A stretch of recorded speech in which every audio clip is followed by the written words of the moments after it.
Thank you. Good evening, everyone. I'll call this meeting to order. This is a committee of the whole budget for water, wastewater.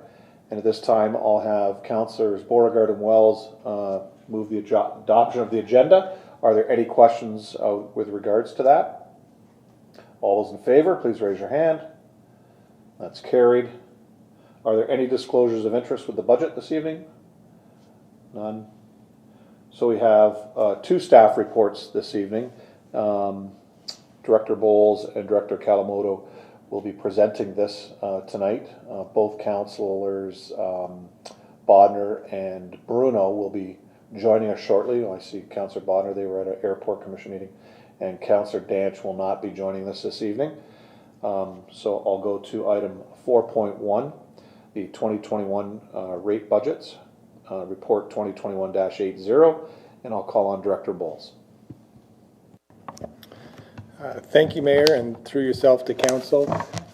I have presented a PowerPoint to explain the budget report that we have in front of us tonight.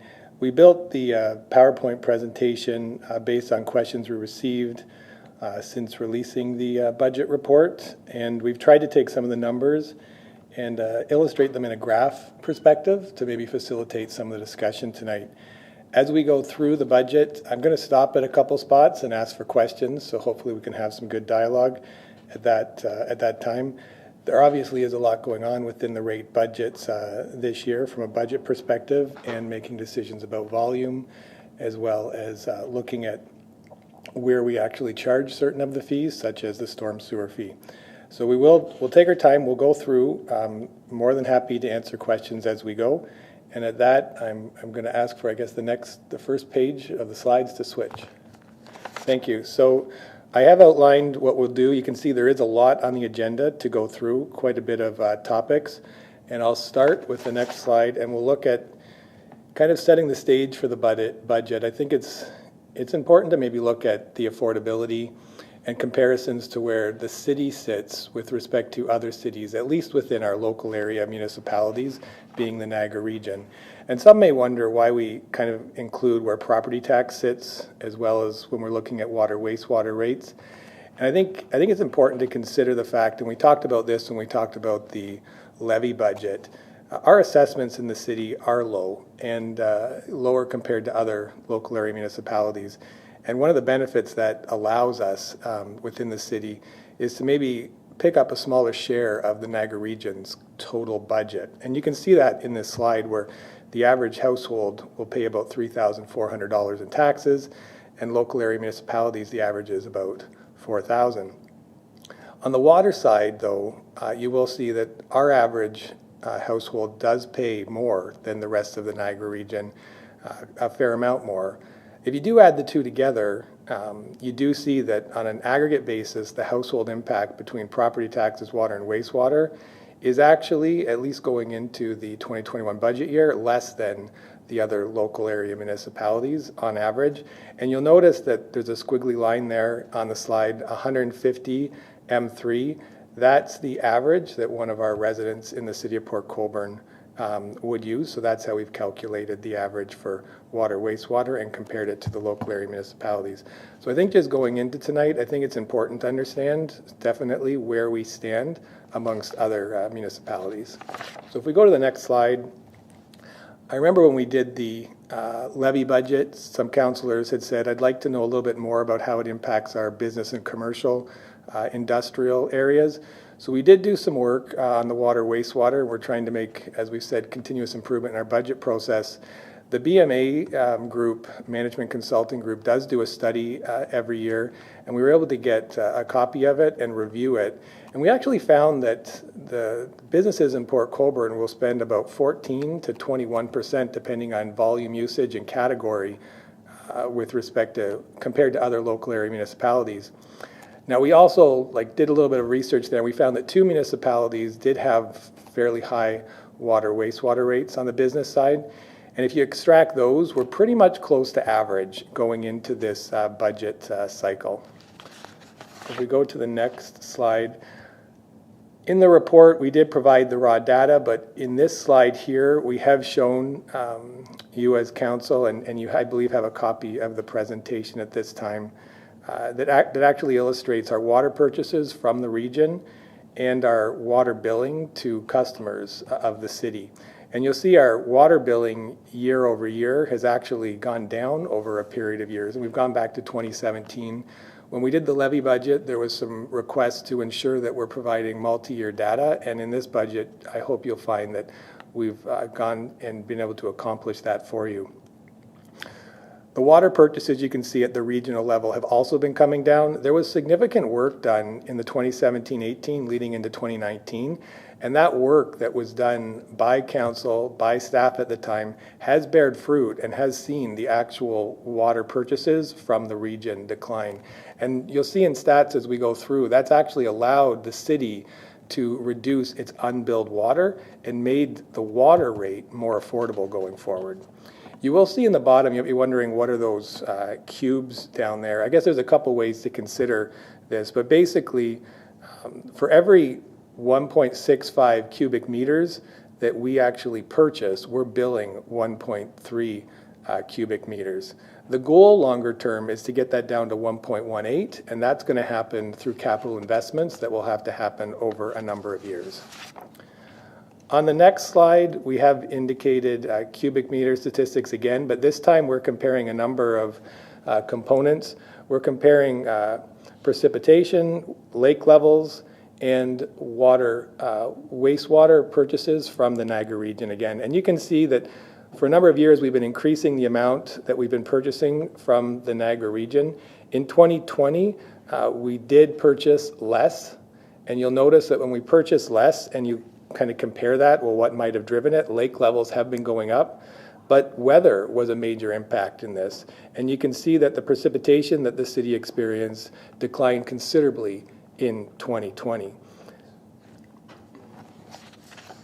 I guess if we can go to the next slide. So this last slide here, before I'll take a moment to pause and ask if there's any questions on these initial statistics before we get into the budget numbers. Cubic meter statistics, basically on water or on wastewater. This indicates that we as a city have been buying around 4 million, raising as high as 4.8 million in 2019 of wastewater, having it cleaned by the Niagara region, whereas we only bill about 1.2 million cubic meters of wastewater.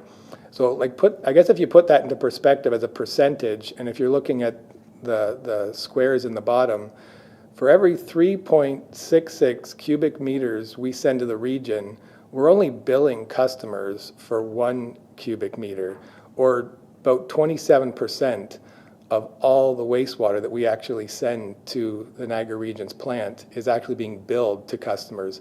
And I guess if I was to point out, what does this mean? This means that the city's I&I, which we talked about a couple weeks ago, is an area that we will need to spend significant dollars to actually tackle and invest in to reduce. The goal here is to get down to at least a 50-50 ratio long term, and we can have some discussion about what that might mean as we go through the budget process. So I&I to council knows is inflow and infiltration. So that's basically the water that you're not putting down the drains, that you're, I guess to explain it another way, if you go and you turn on your tap at your house and you have water coming through and it's going down the drain, that's water that we're billing for. I&I is all the water that comes from the outside. It could be coming from rainwater, it could be coming from the lake or other areas that's seeping into the wastewater system, and the wastewater system is taking that water to the Niagara region plant to clean.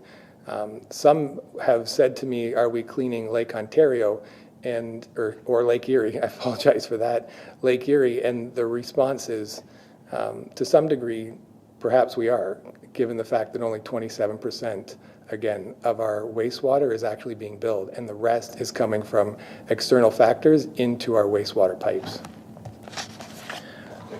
Yeah, at that point, if we can take any questions, that'd be great. Okay, can you pull all councillors up for me? Can you show them all? So I only see Ron with his hand up, just to make sure. Okay, I had Councillor Bodnar with his hand up. Did you have a question, Ron, at this time? I was just gonna say about the sound, so I see it working on it. Sounds like somebody's got their mic open and we can hear rustling paper and everything. It's hard to hear the presentation. Thank you. Try it. Is that better, Ronnie? Okay, all right, perfect. So any questions at this time then for council? Remember, use your little yellow raise hand button. That's easier for me to keep track. Okay, so nothing there. Brian, move ahead. Okay, thank you. Brian, do you have your computer sound on? Yes, Okay, so it's not you. It's fixed. it's fixed, perfect. Thank you. So in the presentation, if we skip a slide, we are now going to go into the report, and as we go into the budget components, I just thought it was important to identify to council the recommendation that we are here to propose the 2021 rate budget, and we propose the figures for the rate budget in Appendix A, B, and C of the report. The additional appendices that are provided in the report are for additional information, including historical reference to budget to actuals. So if we look at the next slide, you'll see, and maybe just an overview of the water wastewater system. We have a two-tier water system here in the Niagara region. The Niagara region cleans the water and the wastewater. The city buys the water from the Niagara region, and wastewater we send back to the Niagara region to clean it, and they charge us a fee for that. When we go through the budget, you're going to see that about 61% of our bill is related to the Niagara region, either cleaning water or cleaning wastewater, and the other 39% represents the costs of the city to run the infrastructure, to move the water around, and to do the billing of the water wastewater.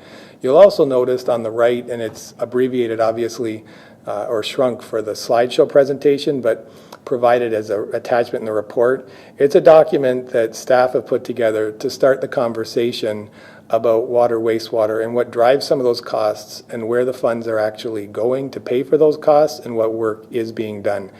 Staff expect, and council can expect staff to spend a lot more time on the water wastewater system in the coming year to help explain the improvements that will be made, and to help explain what's causing some of the complexities that the city's experienced with the wastewater system. On the next slide, we get into the numbers, and I've shown it here at a consolidated basis, water, wastewater. So when you combine the two budgets together, it's about $11.5 million, and you'll see again that 61% of the budget goes to the Niagara region. We do have a couple new initiatives when we're looking at budget over budget. You'll see them here, and just to highlight them for council, and I know they're in the report, and I realize you've read them, but just to go over them, about $20,000 has been recommended to be invested in communications. Historically, the budget for water wastewater has had no budget for communications, no budget to actually put up signage when there's work being done. There's been no budget to develop or put out ads, or whether it be radio or in the news, or develop flyers to get information out about water, wastewater, and when work is being done. So that is recommended. We recognize that staff does that work, and that work is budgeted on the staff line for staff to do the work. But this represents material costs, including outdoor signs that may be put up with posts, etc. There is a recommendation that we would bring in a new incentive for pre-authorized payments. It's short form in this report and in the budget as PAP. There's another recommendation that we'll go over in this report that talks about seniors guaranteed income supplement grant. A lot of municipalities have these. We've recommended to bring it in on the water wastewater. And when we talk about the rates, you'll see about the true impact of what that would have. When we do talk about rates, you'll see the reality is the rate budget is impacted by volume, and it's also impacted by the budget itself. When you look at the Guaranteed Income Supplement grant, we've tried to design it so that way those seniors that are on Guaranteed Income Supplement would receive next to no increase on a year-over-year basis. And we'll talk about that more when we talk about some of the details of the grant. We've also included a budget for monthly billing. And we've understood from council's perspective that they would like to move, that you would like to move to monthly billing. As staff, we believe we can accomplish this by October. There will be about $40,000 required. Part of it's technology upgrades, and part of it is just the new billing requirements. We have over 6,000 invoices that will have to go out on a monthly basis instead of sending them out every 3 months. So this is something that we have had to budget for, and this would represent that budget. So all in all, we've recommended about a $200,000 increase for these initiatives. As well, you'll see an increase when you combine capital and reserve contributions of about $100,000. Those two increases pretty much represent the change in the budget year over year. I'd have to say I really do appreciate the work that our Public Works team has done to actually look at the budget on a very detailed basis. Historically, I think we've experienced inflation issues with respect to our budgets, and if you really look at this on a holistic basis, they've been able to find a way to increase capital investment, increase new initiatives, but hold the line on other expenditures within the budget. On this slide, there are a couple numbers, and a councillor has pointed out that the actual to, or the forecast to budget doesn't necessarily jump right out of the page at you. And I agree, and I think we can do more in the future to do that and point that out. So I just want to take a second just to talk a little bit about the forecast to budget. And you're going to see at the top left-hand corner of these numbers, the total revenue forecast is actually $10.1 million, but the budget was $11.1 million. That's $1 million differential, and that $1 million differential really stems from the fact that the city's budget has historically budgeted for water and wastewater sales that are significantly higher than what we've actually experienced. So as a result, the rate has been, I guess, well, many I think would argue that the rate is high.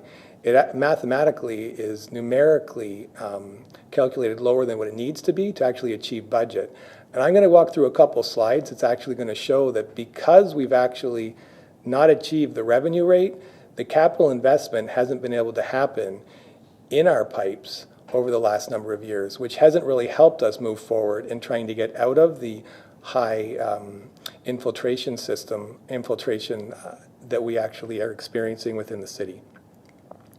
You'll also notice that I think personnel costs on an aggregate level are significantly lower than forecast and budget. And in the report, I specifically talk about, because we didn't bring in enough revenue, staff were actually redeployed to work on other things within the city. Some of that might have been on the drainage side, some of that might be in transportation. So one way to mitigate the fact that we didn't have the funds was to basically pull staff off of the water wastewater activities and redeploy them in other areas of the city. And those dollars got transferred to those other areas of the city as time went off. And you'll also notice when you look at this document that the capital, partly because of COVID, partly because of some changeover in staffing that occurred during 2020, was not fully utilized. And as a result, we do have the comment that we would recommend to carry forward those dollars towards projects that can actually be completed in the 2021 period. On that note, I'm going to keep moving, and I'm going to talk a little bit about the water budget specifically. And after I talk about these next couple water slides, we'll break and we can take some questions specifically on water. So water and wastewater are very different stories for the city. And you can see on this slide, on the water budget, year over year, the recommendation is actually to reduce the budget by 8.5%. And as noted earlier, that really is because of work that was done by council and staff back in the 2017, 18, and 19 period that was able to improve our water loss, basically reduce the water loss, and was able to reduce our charges to the Niagara region. You'll also notice that the budget for personnel costs in water has been reduced, and we as staff have looked at the personnel budget, and what we have budgeted is more of a 50-50 model between water and wastewater, recognizing the emphasis that's going to be put on wastewater. It's not to say that we're going to lay off the gas pedal on water. It's more to say that we're going to be spending significantly more time on the wastewater budget than what we historically have going forward, recognizing it has a lot of room for improvement with respect to infiltration, which can help the financial cost of the water budget and of the rate going forward. on the next slide, I've tried to illustrate in a graphical format what I'm talking about when I talk about budget to actual with revenue. You can see going back to 2017, every year the city has budgeted for more revenue on the water budget. This is more pronounced when I get to the wastewater budget, but every year we budgeted for, and I can go back to 2017, 4.8 million, and in 2020, almost 5.2 million, but we only brought in 4.8. And again, it's because we've been budgeting to sell more water than we actually do. What this has meant is an artificially low rate, which has meant that we haven't brought in the dollars to do the capital works that were originally planned. Over the last 4-year period, this has meant a $1.5 million shortfall in revenue. And if we look at the next budget line, which I realize, or the next slide, which I realize has a lot of colors, but what I'd like to illustrate is, for the most part, when you look at each of these graph lines, you can see the Niagara region, personnel costs, operations, capital. Most of the costs are below budget. So anything below that line of zero means that we underspent. And when you add those up, you'll see that we underspent over $900,000 in the last 4 years on our capital budget in water. And I'm sure this is disappointing to hear, recognizing the amount of effort that I think council has wanted and has been trying to put into water, as well as the effort that staff has done. The reality is, because the revenue line item didn't come in at budget, the funds weren't there. And for that reason, capital on an annual basis has been curtailed to meet budget. On that note, I'll take a pause because that's water, and then we'll talk about wastewater, if there's any questions.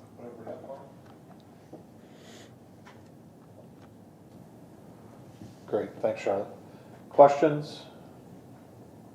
I've got Councillor Bruno. Remember, there's your little yellow raised hand for moving forward. I know you weren't here earlier, but that's okay. Councillor Bruno, go ahead. Thank you, Worship. First off, sorry for my lateness. We were at another meeting with Ron.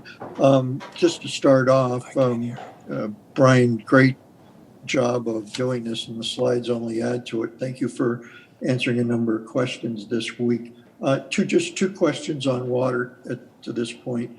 One is, and you may want to throw in the other, is I would like to know what the treatment rate is per cubic meter for water and wastewater, if you have that.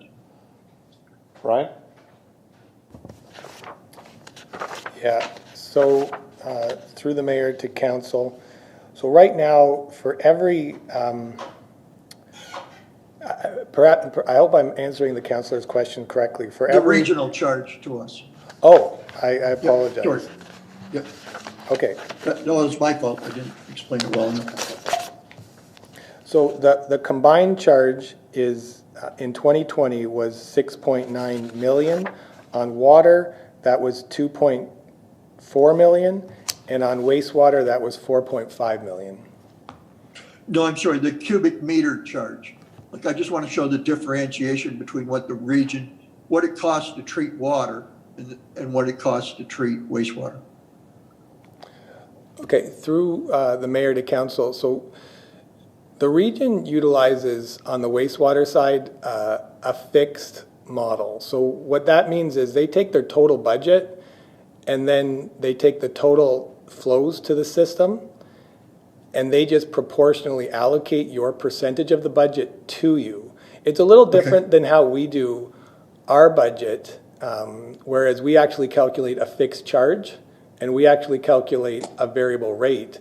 The region calculates their total budget and then gives you your percentage based on the amount of water that you send to the system. I could give you the amount of water that we give to the system versus, or wastewater we give to the system versus the amount in the system. No, I'm okay with that, Ryan. I've got that through some of your charts. I'm okay with that. I just, at one point, the region used to charge a per cubic meter rate for water and a per cubic meter rate for wastewater. And then, of course, it was multiplied by the volumes. But I do recall that they've changed that process. So thank you. I guess really what I was trying to get at was that wastewater is obviously more costly to treat. So forget about volumes for a second on a per meter basis than water is. So that's fine. Just, we don't have the actual number. That's fine. And I don't know if you were going to conclude on water right now. If not, I'll wait till the end on water, or if you were, I'll ask my other question. Yeah, through the mayor to councillor, I think that is the water discussion or budget. I will talk a little bit about capital assets, just to remind everybody about our capital contribution, which will hit water, but for the most part, this is the discussion on water. Okay, then the question is, it's probably more appropriate for Chris, or you can weigh in, Brian. My concern is that, and we've seen this in the city property tax budget, so here we've made great groundwork. We've made great work of getting to some leaks, but we're still relatively far behind vis-a-vis where you want to be. And yet, there is a reserve there that could have been tapped, and there also could have been borrowings, debentures, given the amount of capital funds that are left annually in the water budget. And I'm a bit concerned that waiting for the complete INS study to do could impair moving forward on some water works, i.e. replacement pipes. And so I'm happy to just distill it down to this. Given we have that reserve, given that borrowing rates are like 2.8% on debentures, I would like to see water builds happen. We've had that discussion today, and I know you agree with that. And so my ask is to Chris, will we be able to see water mains being replaced before the end of the term of this council? Given the fact that there is a couple streets that you don't need an INS study for, they're so bad that they float to the top no matter how you slice and dice things. So that will be my last water question. So I don't know if Chris or Brian want to take that. Director Kawamoto? Through you, Mr. Mayor, to council, as staff, we try to fix as many issues as we see, whether we have to ask the director for additional money or not, if it is definitely a health and safety issue, or if we see that our assets are deteriorating in a manner that they shouldn't be. So to the councilor's point, if there are water mains that, for example, have a lot of leaks, we will not turn a blind eye to those, and we would definitely be fixing those and preparing our engineering and replacement costs for those. Councillor? I guess I was really looking for a capital program on replacement. I understand we do leaks as a matter of course, and we're doing a good job on it. What I want to ensure is that we have the money, or we can borrow the money I'm strictly speaking on the water side right now, where there are reserve funds there. I would like to see some water main replacement, given that money is set aside underwater. And you and I have had a discussion about a couple of those streets with respect to them needing doing. I do recognize that there is the desire to, and a worthwhile desire, to do water and wastewater at the same time if you're going to tear up a street. But at some point there comes a breaking point, and I think on the top two, they're at the breaking point. So if they are, would you be prepared to go forward with water main replacement? And just as a aside to that, and I'll stop, one of the things that has been in my craw back in the day was we were doing design and engineering in-house.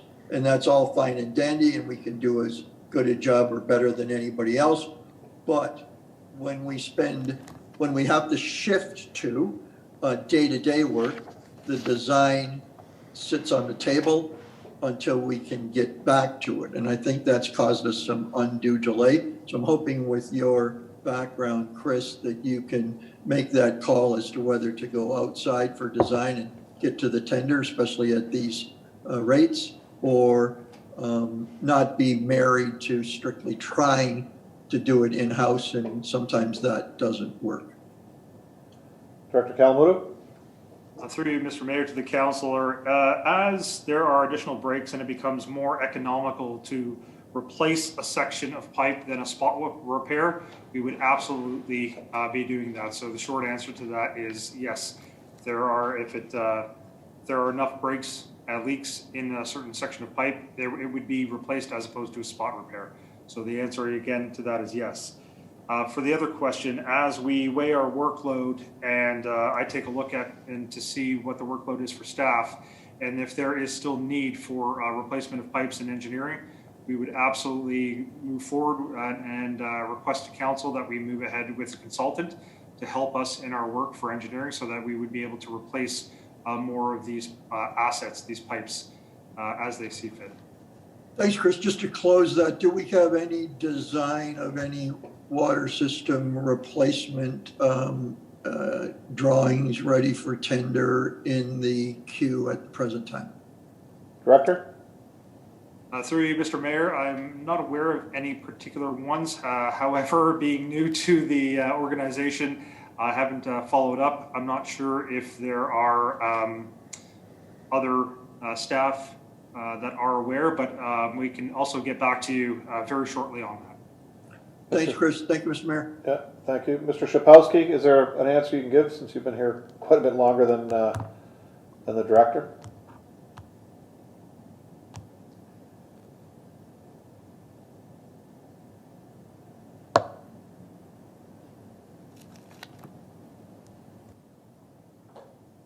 Just take your mute off.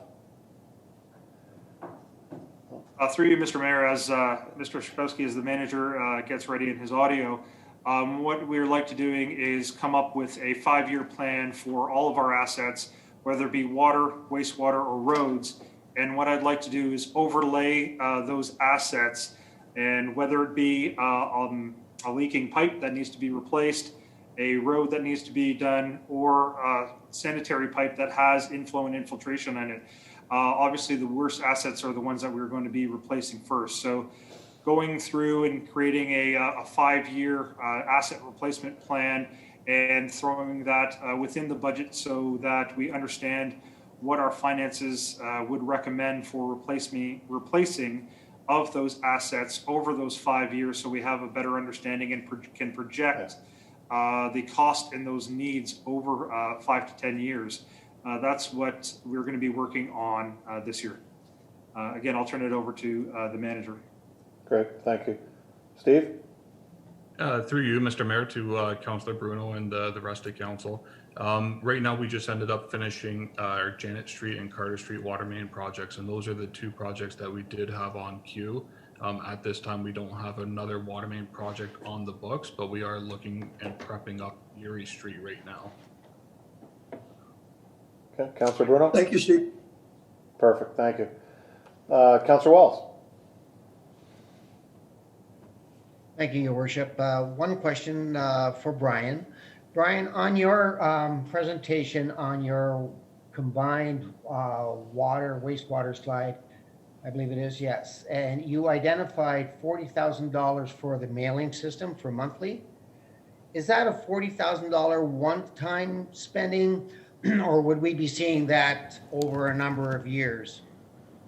Yeah, through the mayor to council, that is $40,000 in the base budget. We anticipate that $40,000 will be able to move into, we anticipate you'll see that amount to stay the same in 2022. We do hope by the end of 2021 that we'll be introducing online billing. So citizens would actually be able to opt into an online billing model, which will actually reduce, hopefully, the amount that we actually have to, invoices that we have to send out every month. Because I think we all can imagine for every house, preparing an invoice, it does have a cost. So our hope is when we're back in front of you for the 2022 budget, this number hasn't increased, but we'll be able to do the whole 2022 year. Counselor? Thank you. Just to add on to that, Brian, is there an opportunity that we could work this into a capital project that we can extend the cost for that over a period of time rather than just incurring it over 2021 and 2022?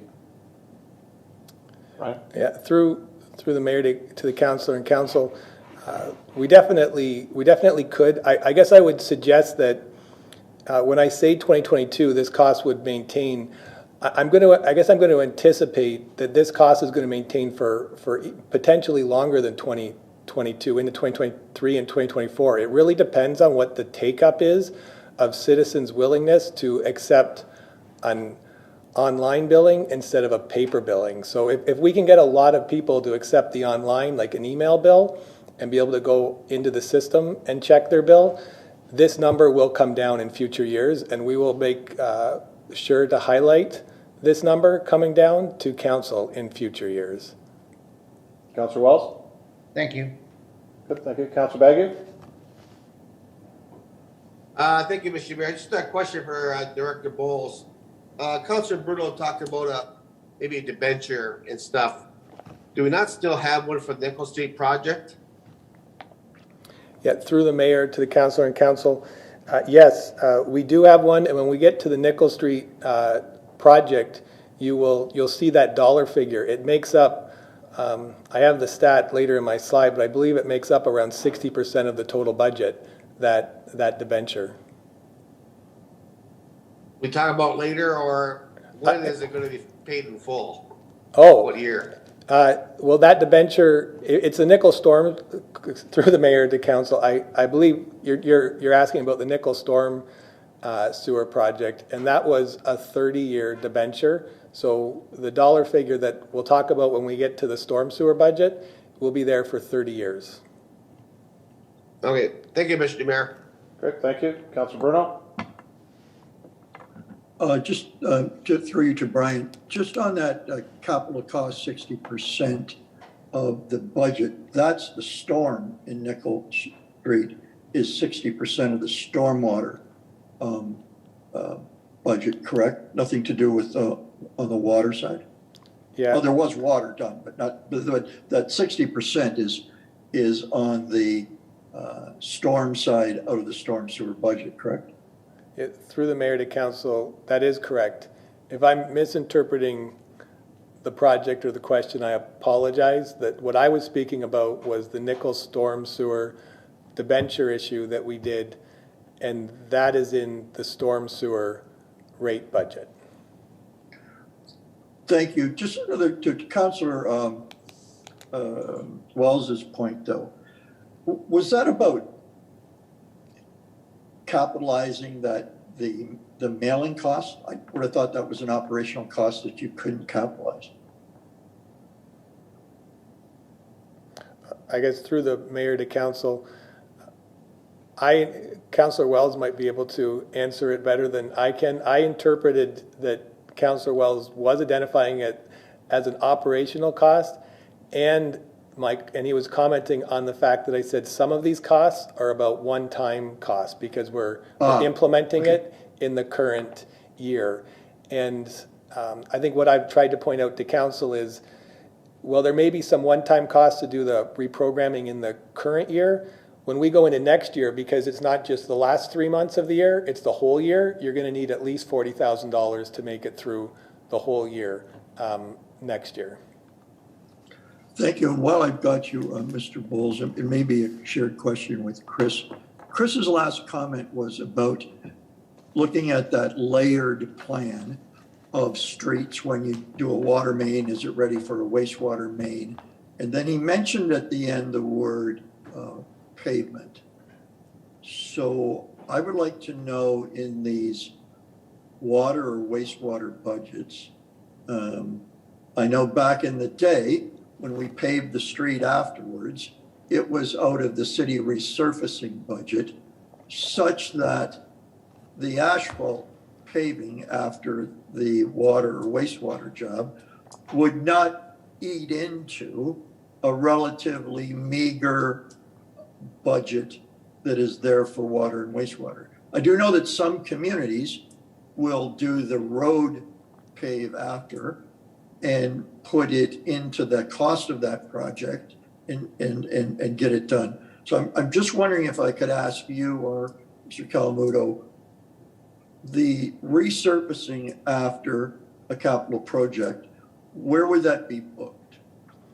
Yeah, through the mayor to council, if the resurfacing was required as part of the transportation master plan for streets, it would come out of the levy budget. If the only reason that street was being torn up was for water or wastewater pipes, staff would be recommending to council that we would spend it, or we would resurface it out of the water wastewater budget. Thank you. Perhaps we'll come back to that at the end of the discussion. My only concern with that is, you know, if the street was on a schedule to be replaced within the next few years, I mean, here's my worry. We have a gigundous problem in water and wastewater, and like all municipalities, we're behind, and we're probably behind even more.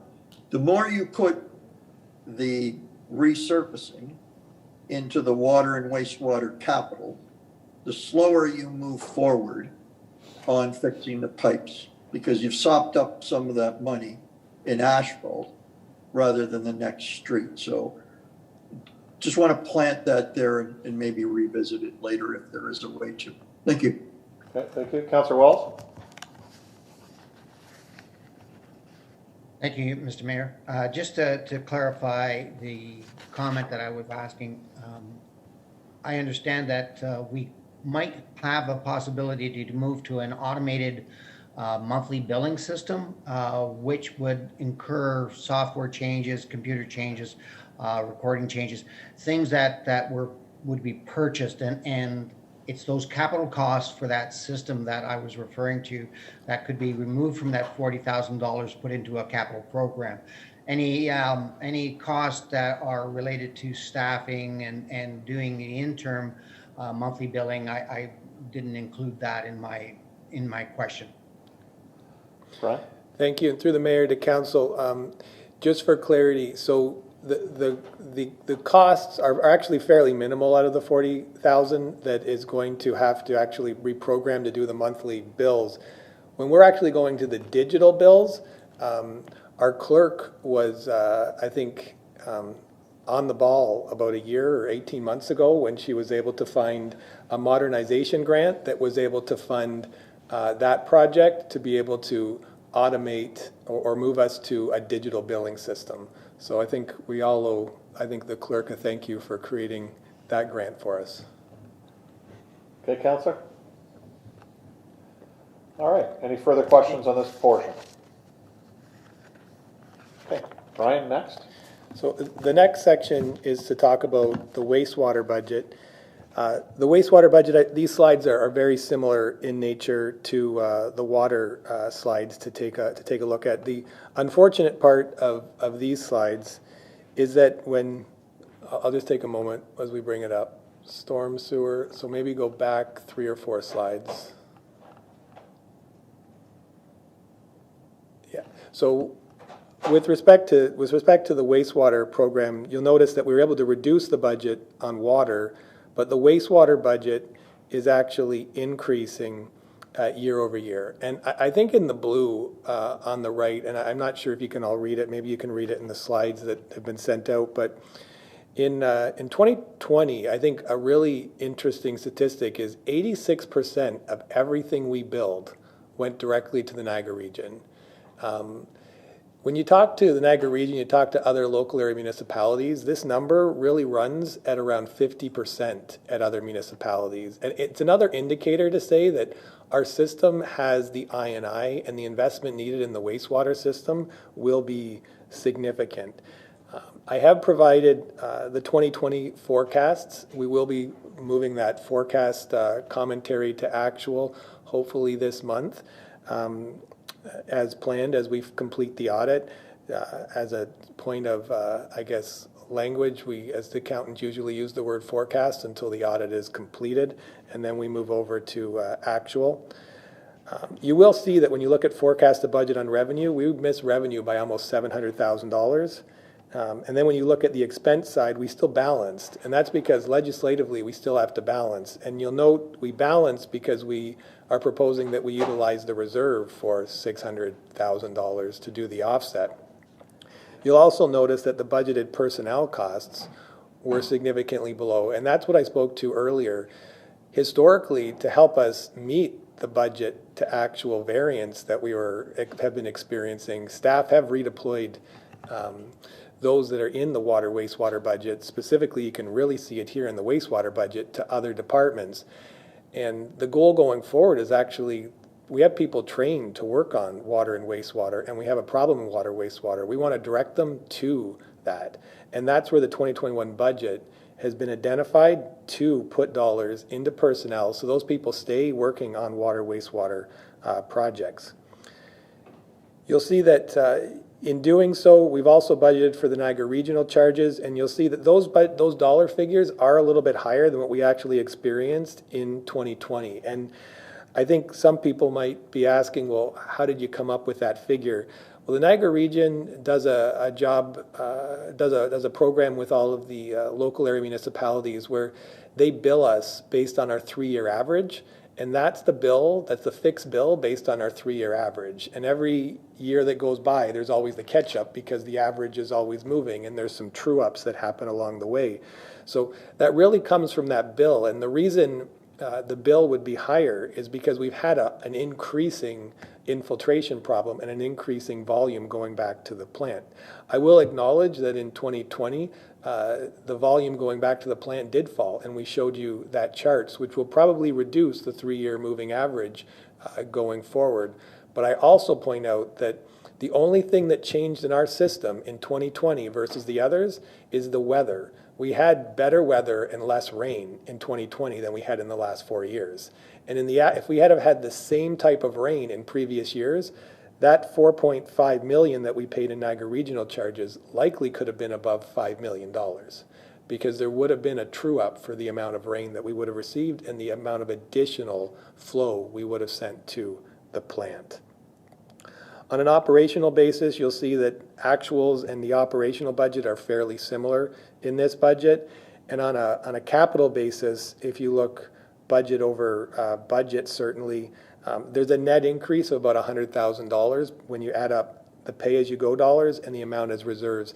And I know council knows this, but just as a reminder, maybe for anybody listening, historically, the city has always put some funds aside in reserves. Those are done for 2 reasons. One is in case we miss budget, that's a way to actually pay and cover the overshort. But more importantly, it's historically in municipalities across the province, the country, any municipality would do this on that, put funds aside in the reserve to be able to pay for future capital. Because unlike operations that are normally linear, capital projects are normally quite significant when you get into a complete line replacement or you're doing liners or the like. So for that reason, dollars are set aside so you can afford to do a larger project, or down the road if council and if Public Works or the engineering group do identify a clear area that should be replaced, one can move some of those dollars from the reserve. Instead of putting them into reserve, you can utilize those dollars potentially to issue debt going forward. On the next slide, just to highlight some of what I talked about, I do have the graphs that show on a budget to actual basis. We've missed over the last 4 years the revenue target by $3.2 million in wastewater, and this has really driven the city to reduce its investments in the wastewater system, not because it was a desire, not because council didn't give direction. Council gave direction to invest in the wastewater system. Unfortunately, the funds were never collected because we over budgeted the amount that we'd actually receive. And I have some additional slides to talk about that as we go through. So on the next slide, I actually show how under budget we are again, we were under budget by 3.2 million revenue, so we didn't have the funds to spend on certain things. The two areas that took the biggest hits are personnel costs, $900,000 under budget, and that's because, as I've mentioned before, people were redeployed to other tasks within the city.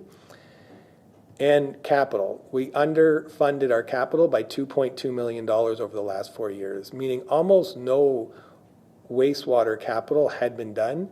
And I know it's not a message that anybody wants to hear, but the reality is, because we haven't been bringing in the funds that were budgeted, our water sales were significantly less than budgeted.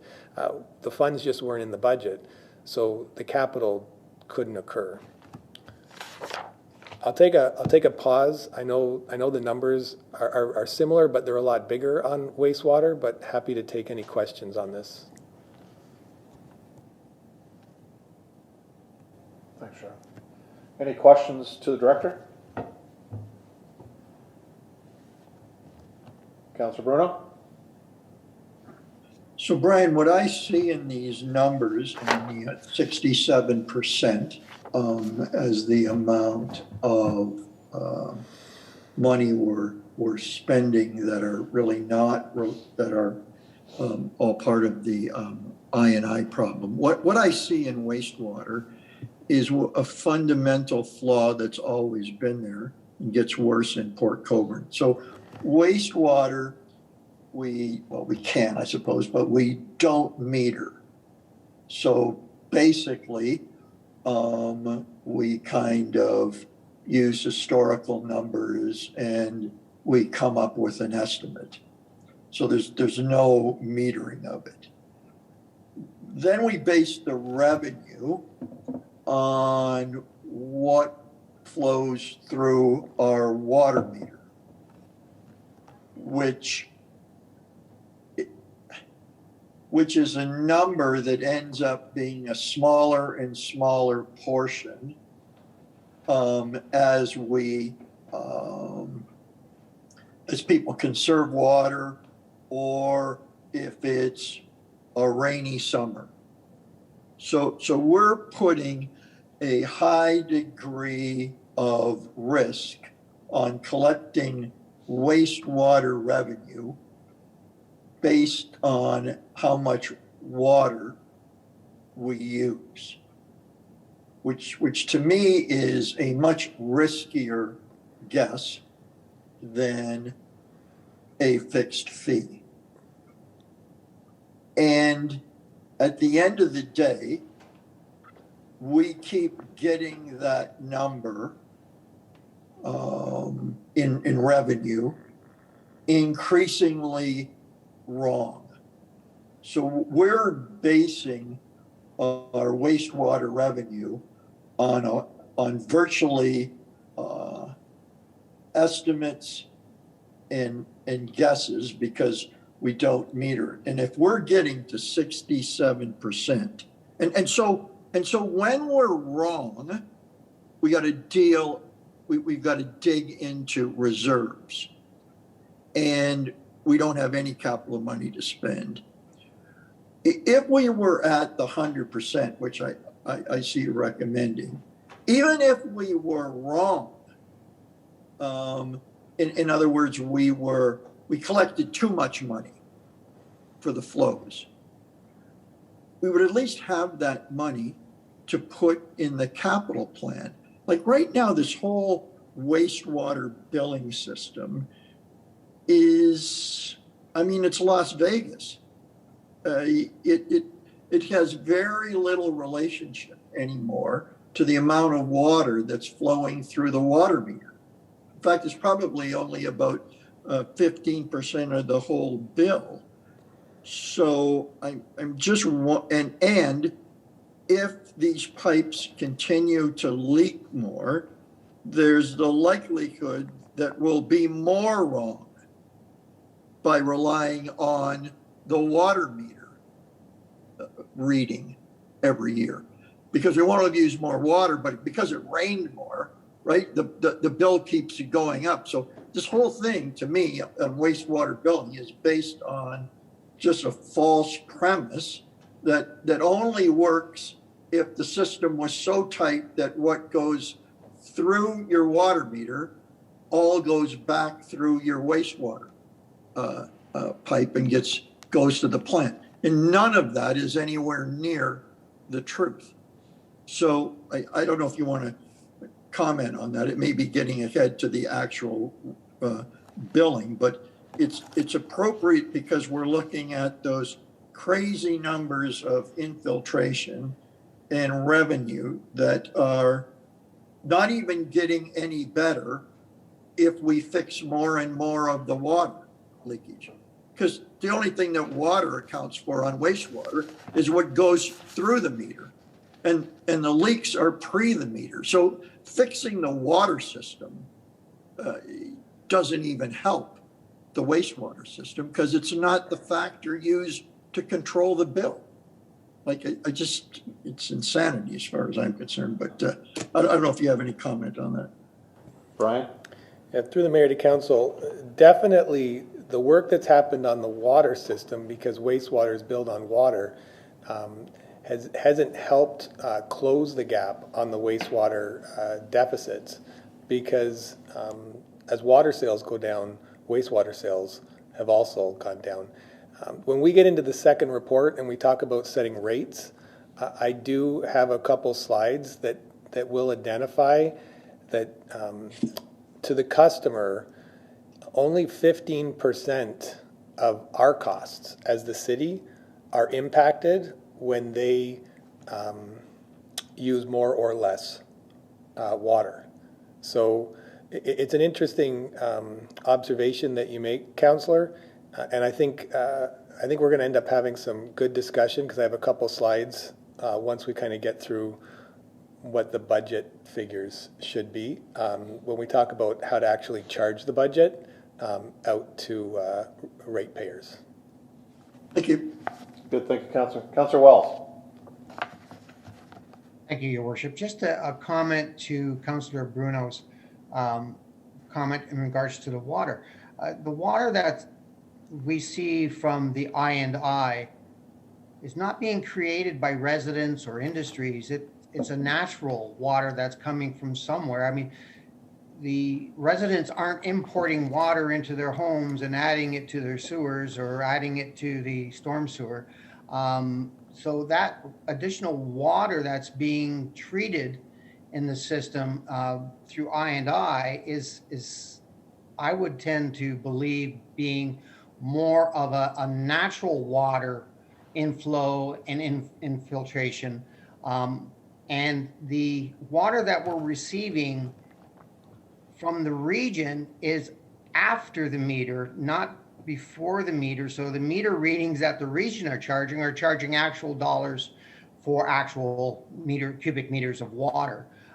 It's only the residential charges that we see or industrial charges that we see that we're billing for that don't relate to the waste stream.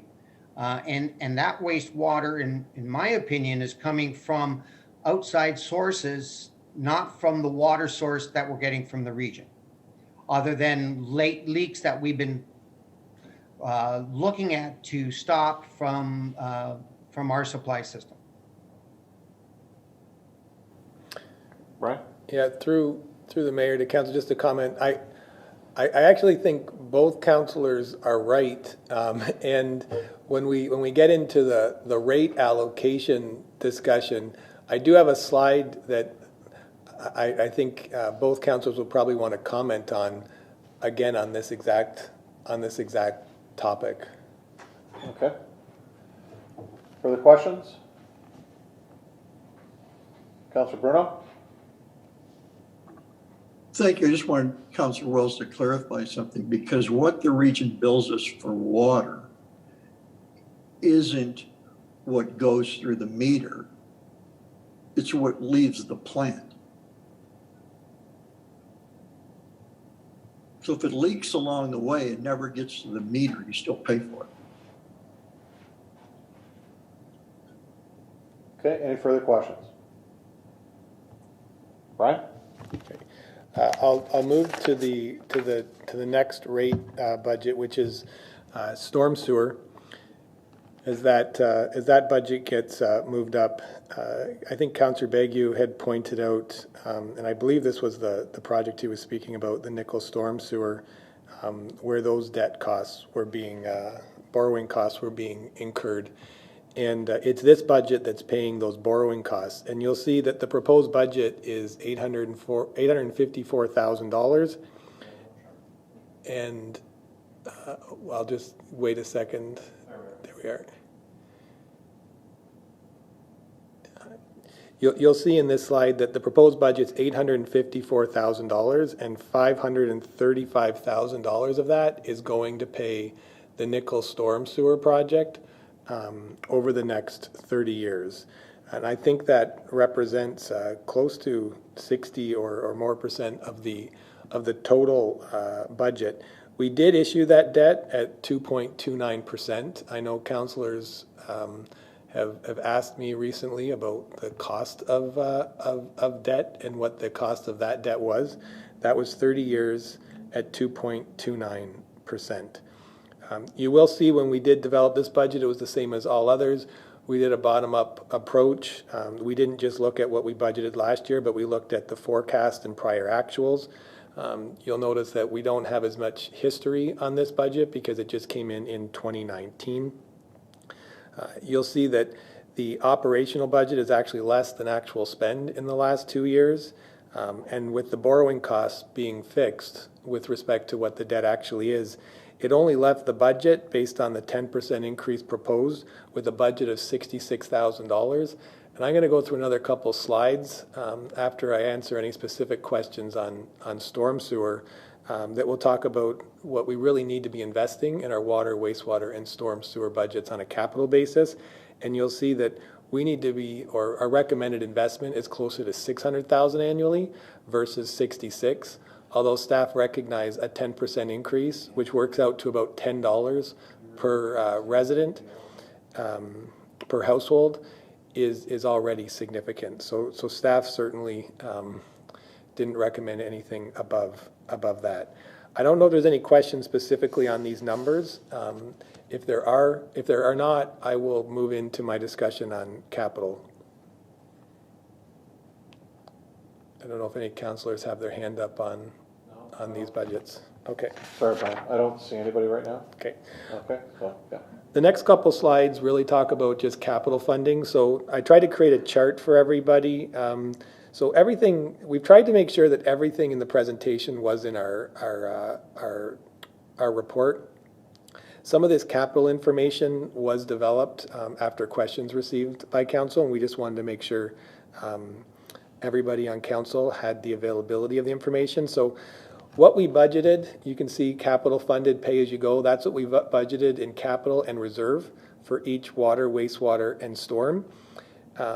The replacement cost, so there was a study done in 2019, and we haven't updated these for construction price index or anything like that, shows that we need about 1.158 million or 633,000 for wastewater and 684,000 for storm sewer, which suggests that we need budget increases of approximately 34% on the water line, 4% on the wastewater, and 937 on the storm sewer. I will just highlight that the work that the Director of Public Works and his team will be doing on the needs assessments may change these numbers for a couple of reasons. One, the numbers were done in 2019. The way this calculation works when they figure out what replacement cost is, they are assuming that the system is working properly and there is annual investment. And we've just talked about the fact that for wastewater, we have not been investing annually. I do anticipate when we do have the ability to update these numbers, the amount that we should be investing will be higher than what I show you here today. On the next slide, I did compare it to amortization because people do ask me, well, how are we doing with amortization? I just highlight that amortization is calculated based on historical costs. So if you have a piece of equipment, or if you have a pipe that was built 50, 60, 70 years ago, whatever that date may be, it may be fully amortized. And when you compare what you're actually spending versus that historical cost, which would have been a lot cheaper when it was originally done, the numbers don't necessarily match with what needs to be reinvested. You'll see that if we did budget based on amortization, we're doing fine on water and wastewater, but storm, we still would need to invest significantly.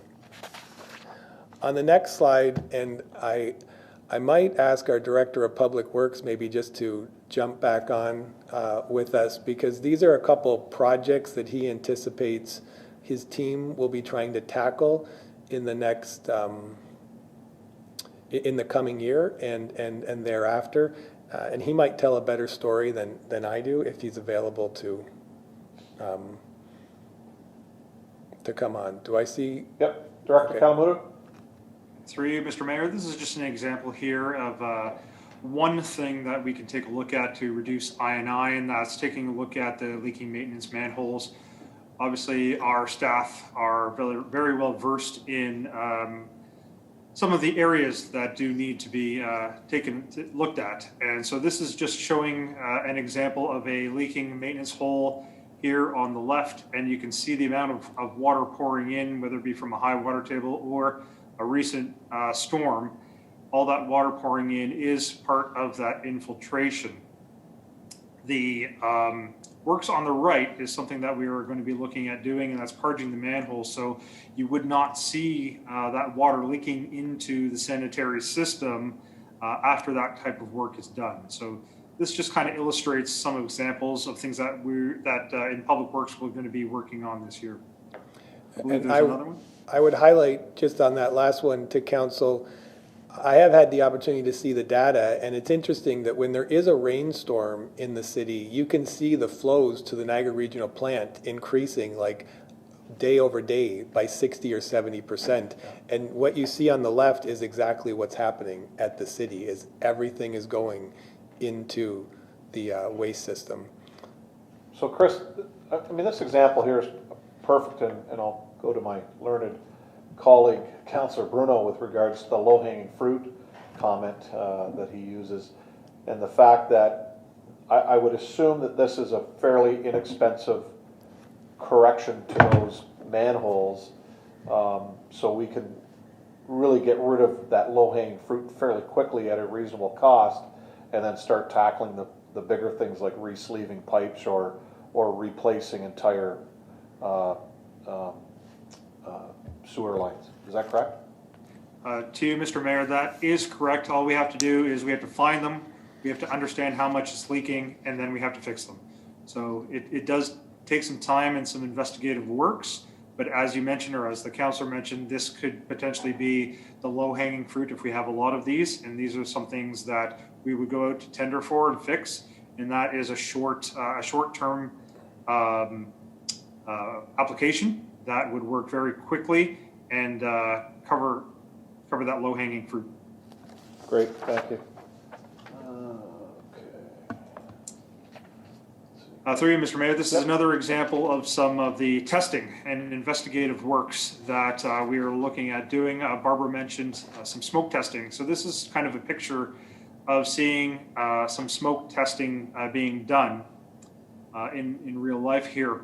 So it is basically smoke that goes through to the through the sanitary piping, and kind of out pops the smoke wherever the sanitary leads to.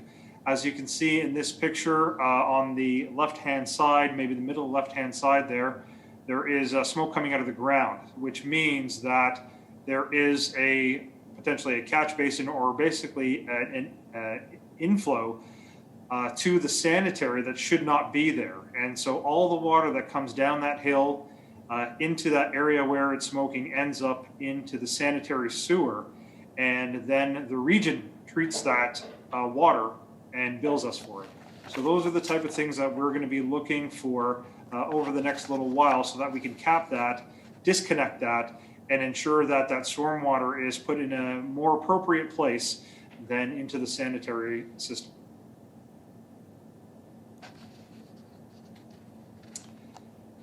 And here is another crux of some infiltration.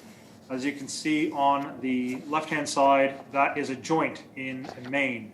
So it's not hooked up to anything, but its own pipe. And when there are the cracks in the pipe, the water infiltrates into the sanitary system, again, whether it be through high water table or whether it be through storm water.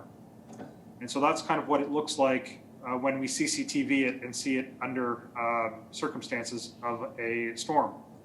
On the right-hand side, excuse me, on the right-hand side is one option that we may have. And the councillor mentioned doing a section of pipe.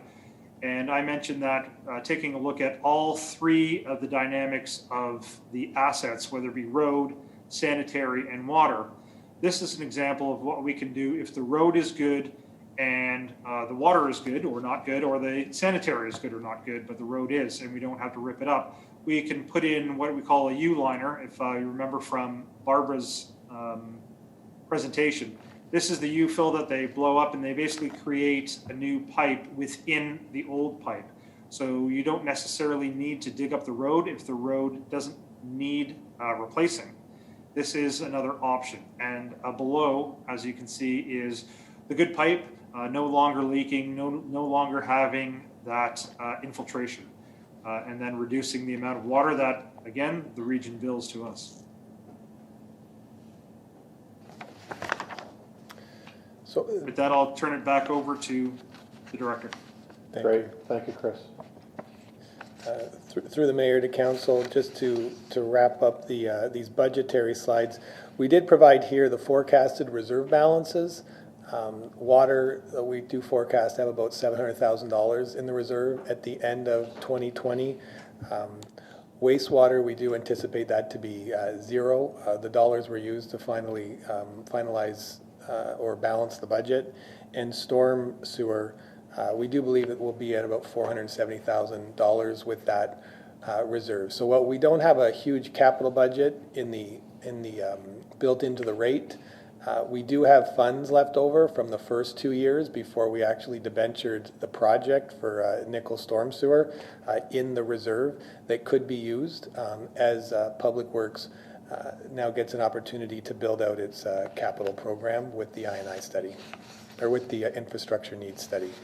So the next slide it does go back to the recommendation, and that's this, I guess, the summation of my slides to walk council through with respect to the staff report of 2021-80, and happy to take additional questions with respect to the budgetary dollars.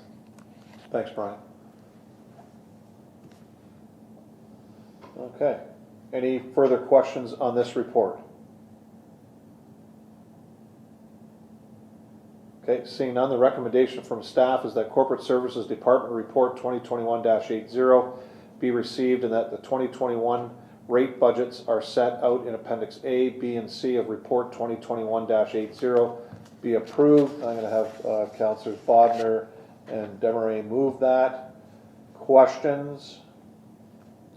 Seeing none, all in favor, please raise your hand. And opposed? That's carried. Okay, we're on to the next, which is the Corporate Services Department Report 2021-84. Brian, go ahead. Thank you. Through the mayor to council. This next set of slides, there are a number of numbers, so we'll speed up and go slower as we go through them, as we set the rates. So the next slide will identify the overview of the rate setting. So just a reminder to council, rates are a little different than property taxes. There's a fixed component and a variable component for water and wastewater specifically. Storm sewer is all fixed. Historically, the city has used the combination of variable and fixed. There are some municipalities that are all fixed on wastewater for residential. Some municipalities also consider social economic factors to support grants, and I have a little bit more about the details here on how we'd apply the grants and how it relates to what a customer would pay.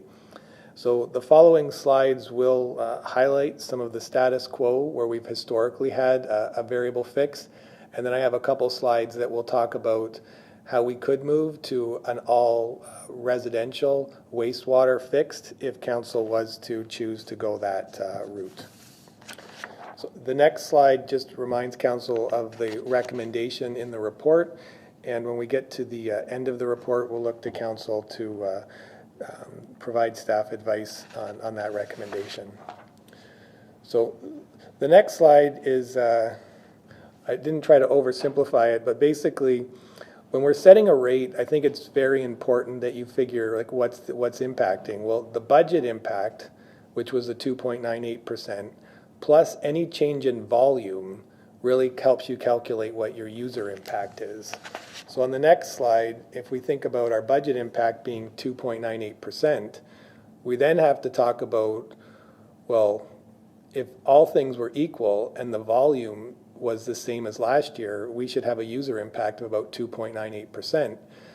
The problem we have in setting our rates is that last year we budgeted for 1.9 million cubic meters, and we sold almost 1.8.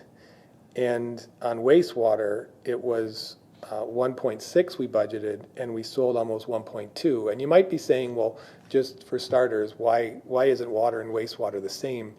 There are businesses specifically in the city that have their own wastewater plants, and they buy water, but they do not pay or are not part of the wastewater system, and that's why you have a differential in those two figures.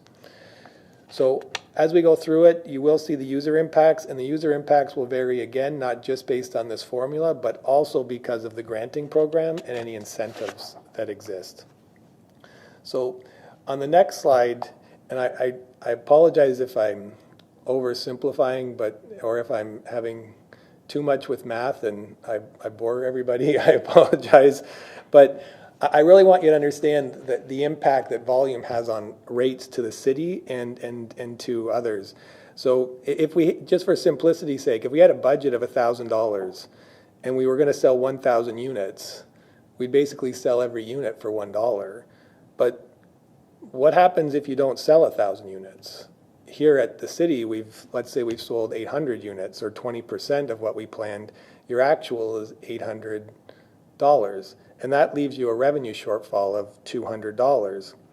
So the 100 minus the 80, and we've experienced that. And when we were talking about the budget, we saw that firsthand, where year after year our revenue line item didn't come close in actuals versus what we were budgeting, and it really had everything to do with the fact that we were calculating the rate maybe a little too aggressively on the lower side, because we were anticipating higher volumes, which for years have never materialized, and it's left us underfunded to do the capital work.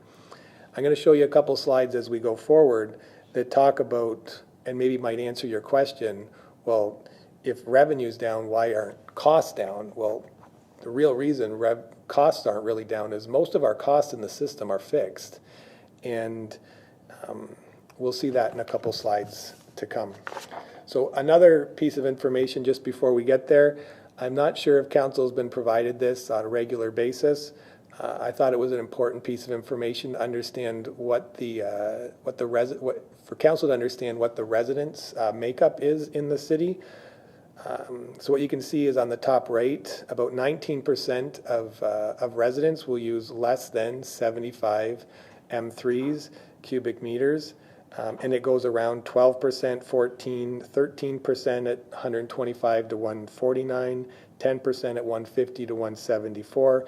Our average for the city, if you take all the amount and all the people that we bill, is 150.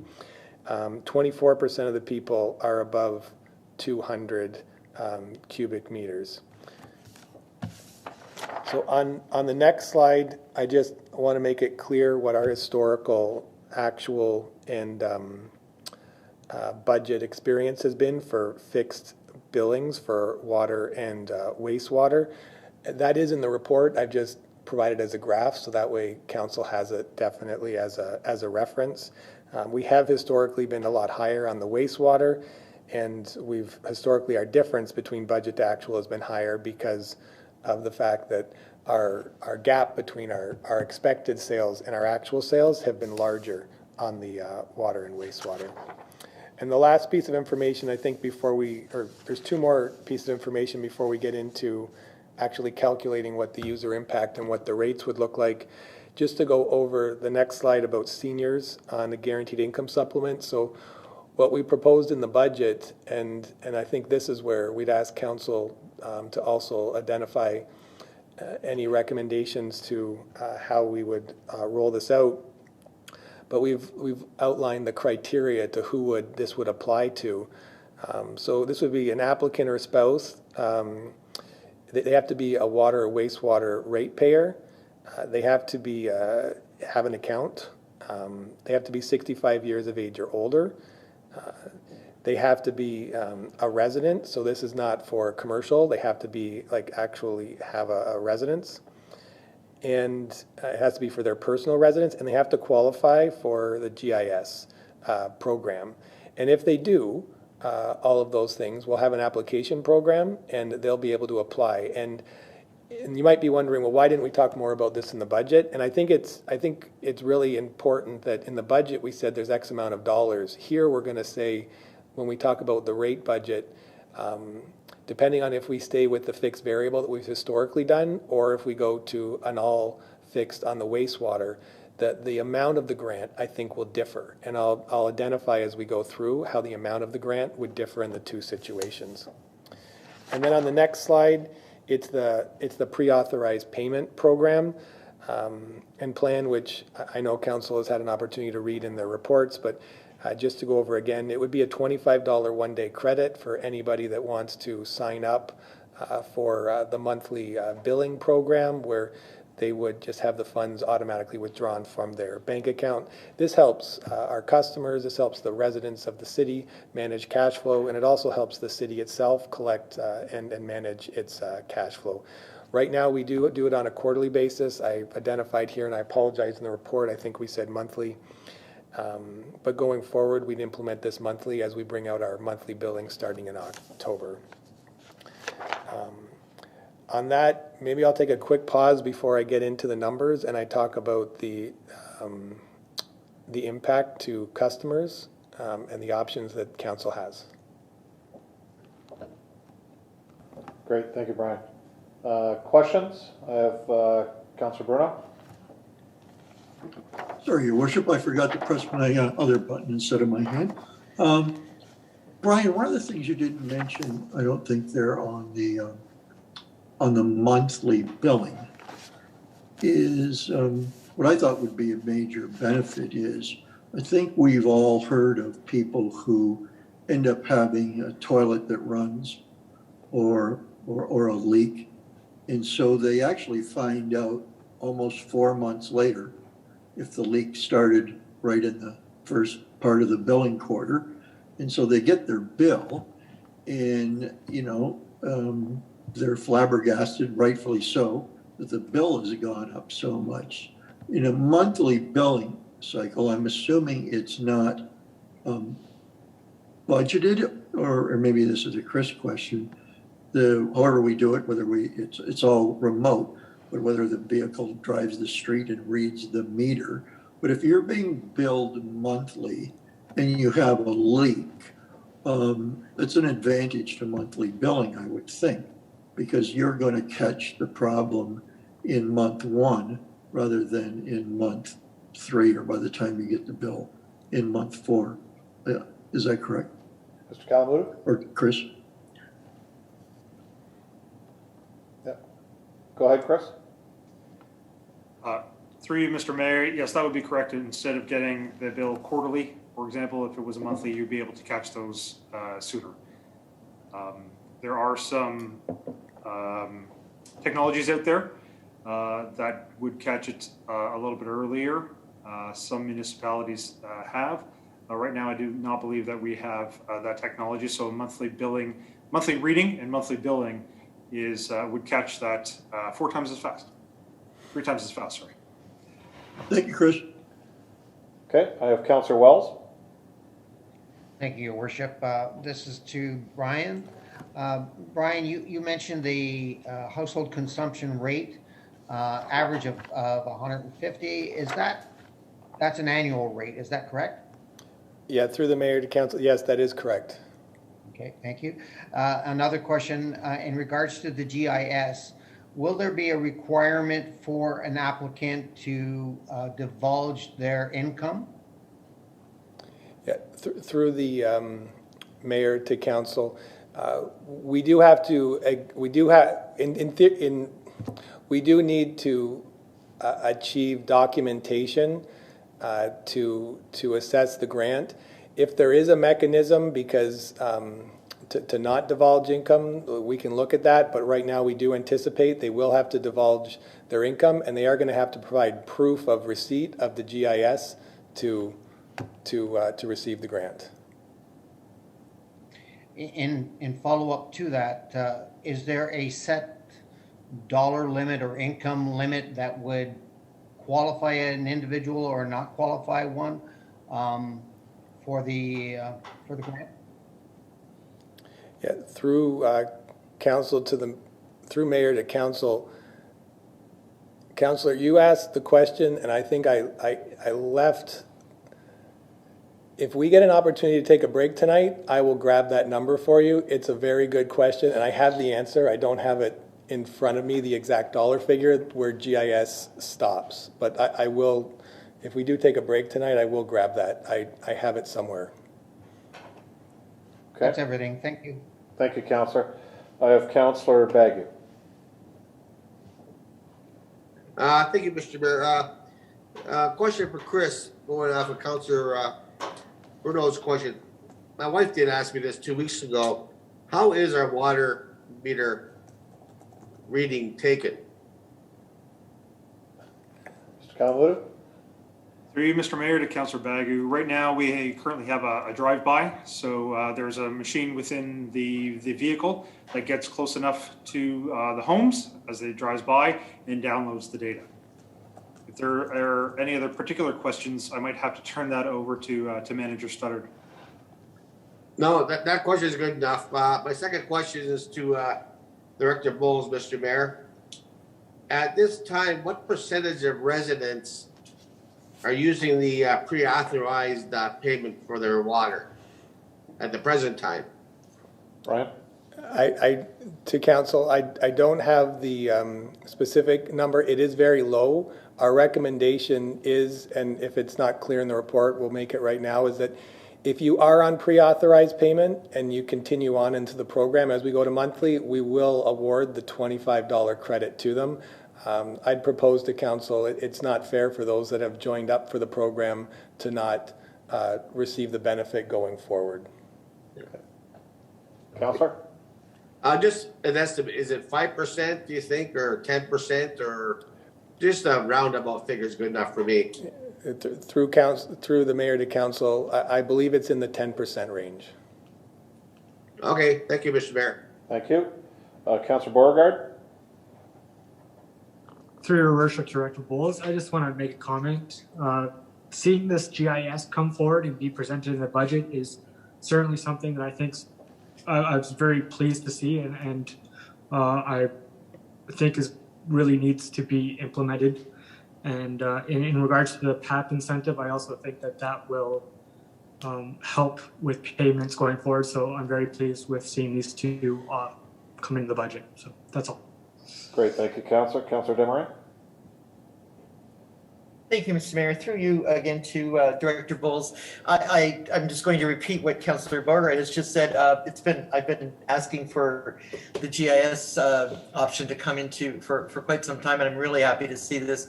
It will be very helpful to many of our seniors to help them stay in their homes. If they do, just to Councillor Wells for a second, anybody who's in receipt of GIS has already proven low income to the federal government. So just the fact that you can show you're in receipt of GIS says that. So I don't know that we need to do more than that. But anyway, I wanted to say thank you. And also for the pre-authorized payments, I think that's a really wise move going forward. And it will take a lot of burden off of many people who are struggling right now. And it does help with budgeting for those people. But thank you. Great, thank you, Councillor. Further questions?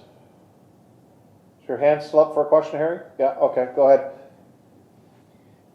Thank you, Your Worship. This is a I believe to Brian, or Chris might be able to answer this, Director Kalamoto might be able to answer this. If we go to a full monthly billing system, will that be based upon a forecasted annual dollar amount and then adjusted sometime during the year for either over billing or under billing? Brian? Yeah, through the mayor to council, our anticipation is it's going to be on actual.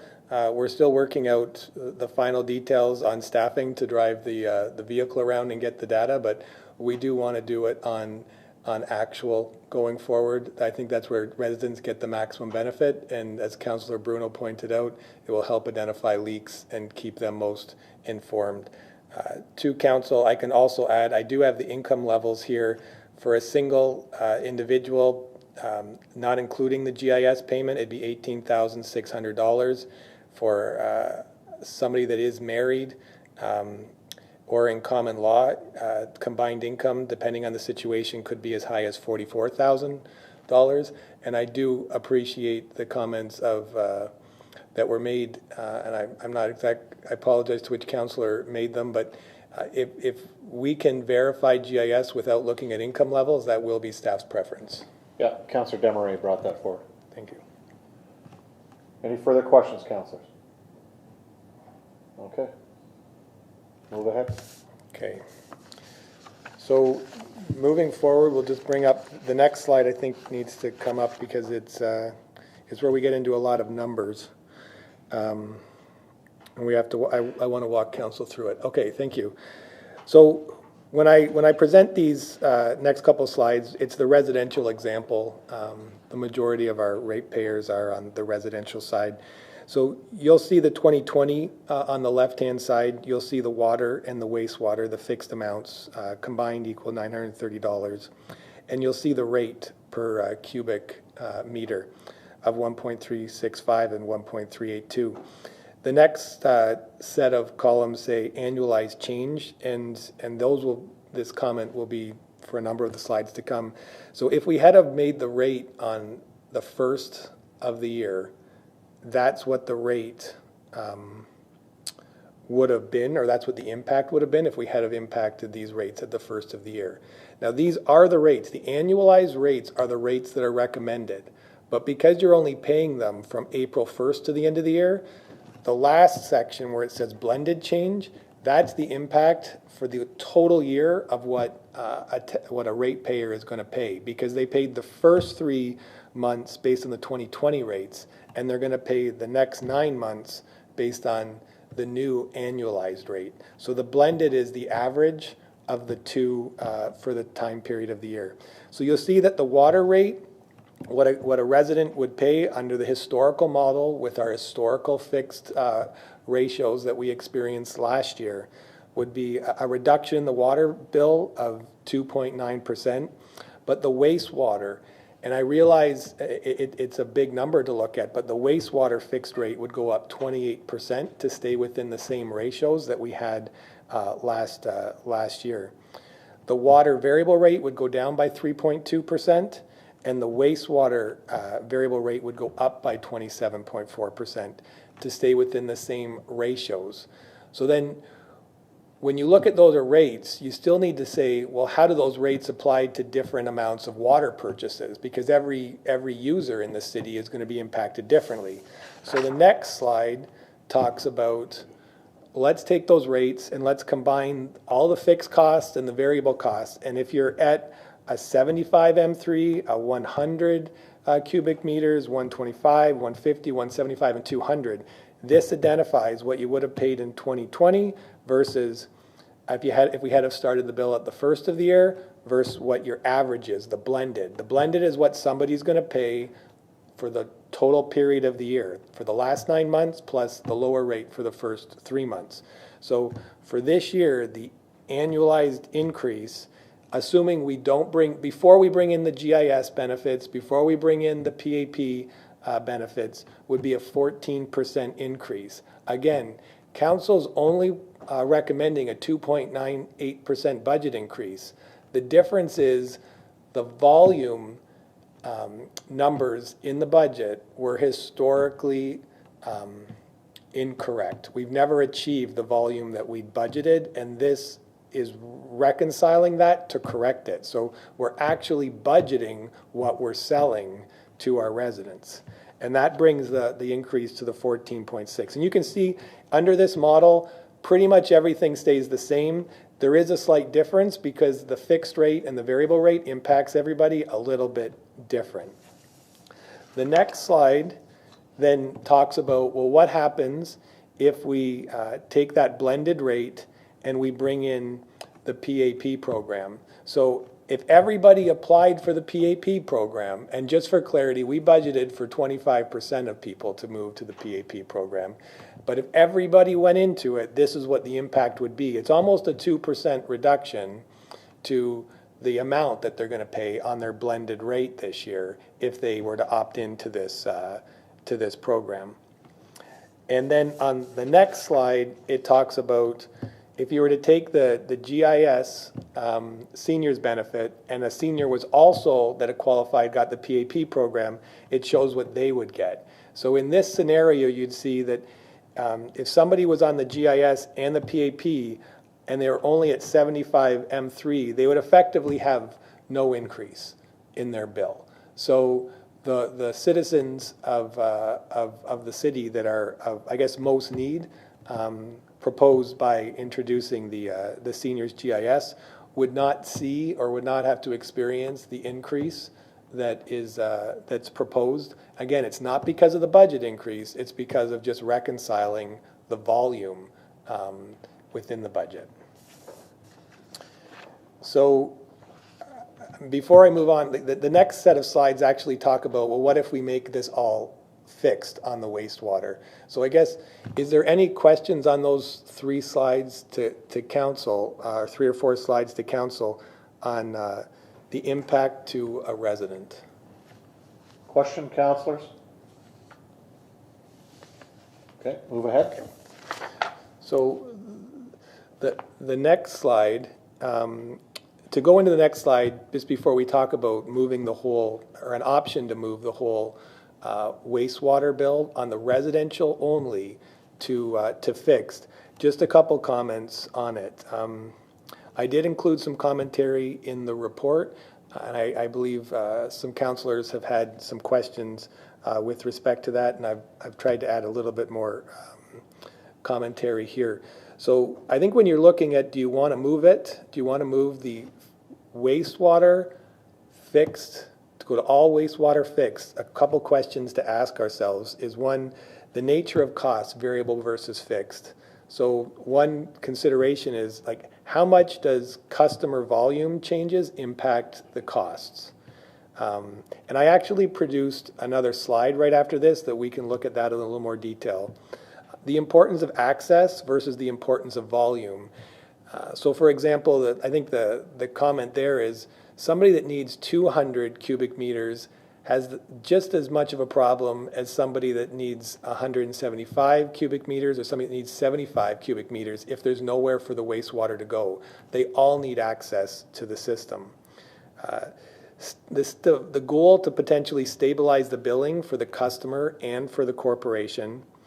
And then we also have to make sure that whenever you move something to a fixed fee, we're considering the concept of conservation and even the potential of gaming the system, because you don't want to have a model where somebody has no incentive not to conserve. And so this is the reason why, definitely on water, there's no proposal to go to all fixed on water, because you want to have an incentive to conserve when you're using water. And there's a number of reasons, both environmental and financial. But the concept on wastewater, where we don't actually bill based on flow on wastewater, I think that conversation's a lot different. And then the concept of stability. And when you do go to wastewater, and if we were to go to a whole fixed system, like an example is like the leak situation. If there is a leak, I can tell council we often deal and try to work with residents that will identify that there is a leak, and the common question is, well, why do I have to pay the wastewater? Because maybe there's a leak in a faucet outside, or maybe there's a leak around a toilet, not going into the drain, but around the floors and that. And they'll say, well, the water never went into the wastewater system, so why do I have to pay the wastewater? And those conversations often happen. It happens with pools, where pools break and liners break and people lose the water, and they didn't actually put the water into the waste system, but they ask these questions. So it does have the potential to, I think, to support residents in those situations.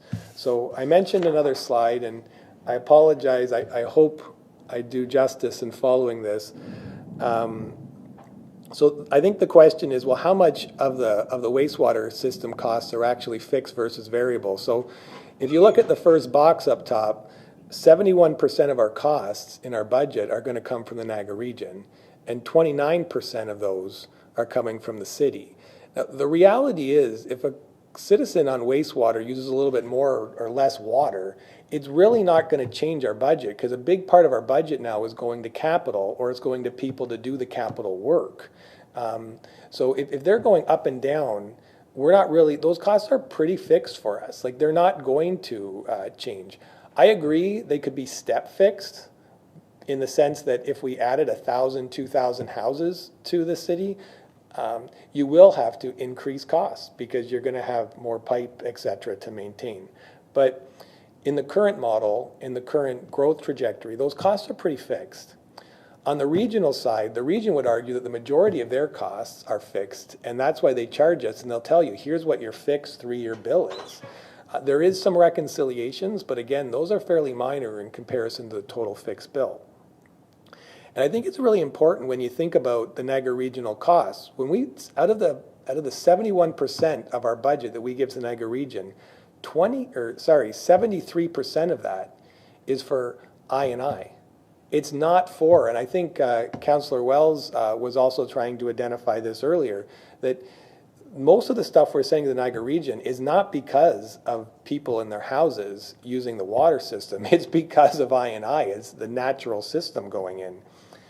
So if you really go to the far left in this decision tree or that I have here, if you take 71% and you times it by saying, well, only 27% of water usage is actually variable, you get 19% of the total of our total costs is actually dependent on usage from a resident.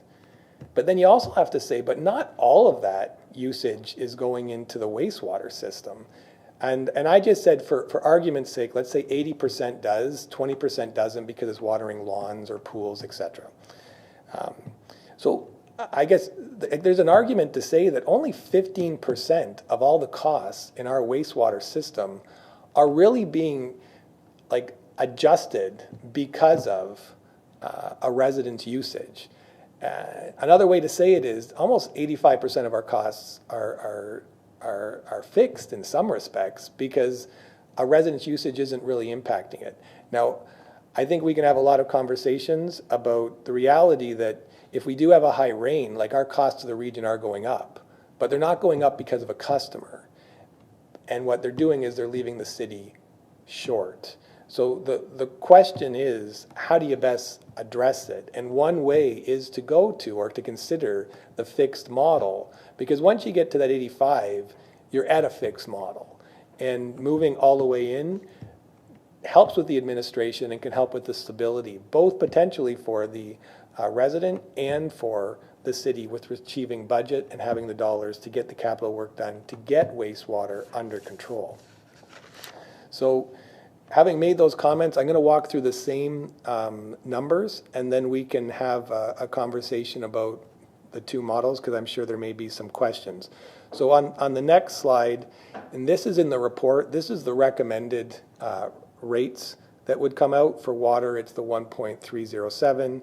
Wastewater, it's 0 for the residential meter, and it's 1.886 for the wastewater meter that's not residential, so for everything else.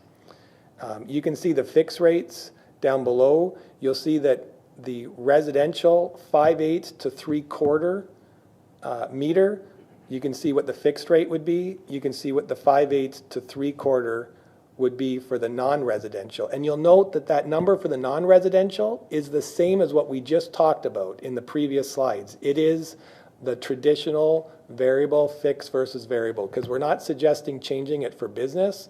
We're suggesting changing it for residential. And the reason we're not suggesting changing it for business is there is the potential, because for business usage, to change much more significantly than it could for most residential properties. And for some that may not have seen or looked at the budget in this detail before, I know council has before, but some that may be watching, there is a different ratio. So you start with the residential rate, and then there's a ratio that's done, the bigger the meter, kind of the more the proportional charge for the fixed system that has existed on the business side for, well, for quite a long time. It's applied across municipalities. So this isn't just a City of Port Colborne calculation. So having said that, the next couple slides do walk us through what the residents' impact is. So again, I talked about what from a residential perspective, they will still see a reduction in their water bills because the city has been achieving the reduction because of work done and investments made. On the wastewater side, you are going to see the increase, and you're going to see that the fixed rate increase is here substantially compared to the previous model. That's not to say the city gets more money. That's just to say that the mechanism to where we're charging it, variable versus fixed, has changed. So you can see there's a rate for water, but there is no rate for wastewater. Then on the next slide, it really gets down to, well, how much is a resident going to pay depending on how much water they use? And this is where you can really compare the impacts between this model and the traditional model where some is fixed and some is variable. So the all-in water wastewater impact, you'll see that anybody that uses 150 M3 or more actually is paying less, and anybody that uses 125 or 100, I guess 149 or lower is going to pay more. And you can see the dollar figure of the change of the blended, where the 200 M3 might pay $120 more than last year, and the 75 might pay $258 more than last year, because you are switching the cost. Historically, the people that use more water in their house have had to pay for the majority of the I&I in the system, whereas people that don't use as much water haven't had to pay for the I&I. And this model kind of repurposes that based on an access charge where everybody is paying for the I&I. The next slide introduces, well, what happens if these users would to implement the PAP program? You can see, again, it's almost a 2% savings. The first three actually continue to be less. This would bring the fourth one, the 125, 175, down a little bit.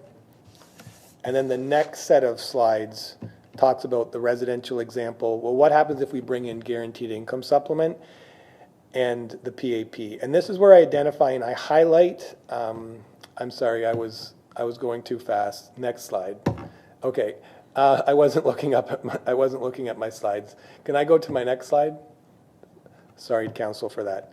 So on this slide, you can see if we implement the GIS, we get, and I highlighted in the gray, you can go back in your earlier slides if you want, you'll get the person using 75 M3s or less in the exact same spot as the traditional model. So you might say, well, how did you get in the same spot even though you changed like the variable fixed ratios?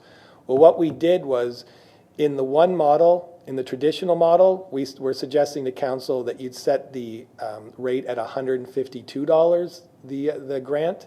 And if you move to the fixed model, we're suggesting you set the rate or the grant at $244. This way, either way, with either model you go, those that I think council has identified that we're trying to acknowledge some social economical differences with those seniors on GIS, that they will have the same impact, which is effectively a zero rate increase on their water, wastewater budgets. So I do apologize. Those are a lot of slides talking about the difference between the two models. The next section will be storm sewer, so I'll suggest that we stop here and we have a conversation or answer questions.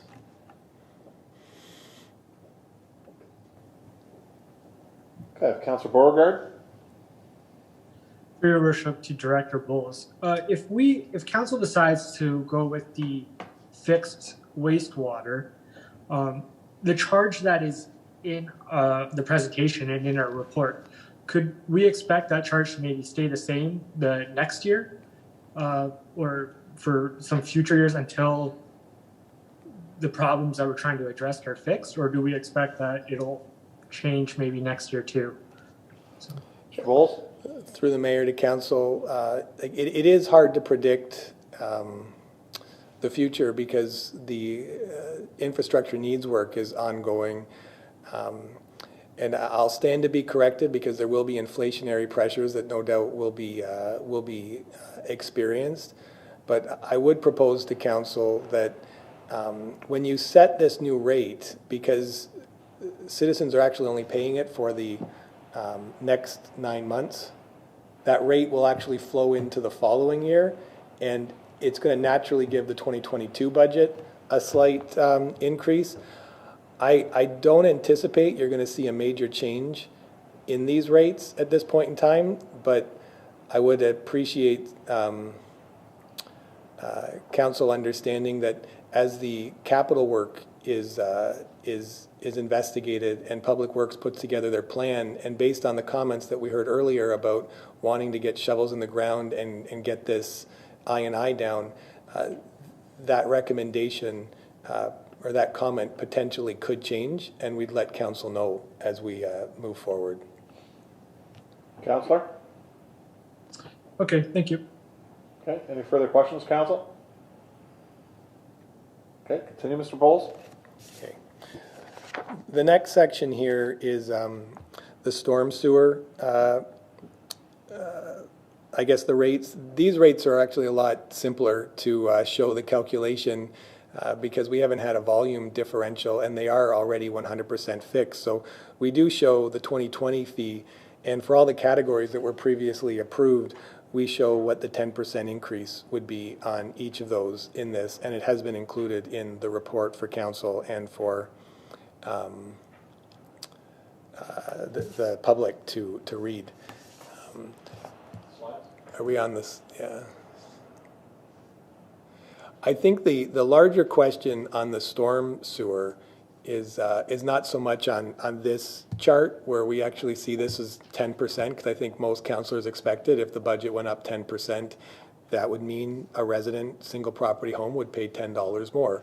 I think everybody, that was pretty straightforward. I think the complexity with the storm sewer is, I know since I've got here, council has asked who should be in the storm sewer charge and who should be outside of the storm sewer charge. And we have proposed 3 options just to try to provide some clarity. I anticipate there's still going to be some commentary or concern or some recommendations that council may have, and I appreciate our Director of Public Works that has agreed to walk us through, I think, the next 3 slides to talk about the different options that exist within the urban storm sewer drainage boundary that council may want to consider. Okay, thank you, Brian. Mr. Kawamoto?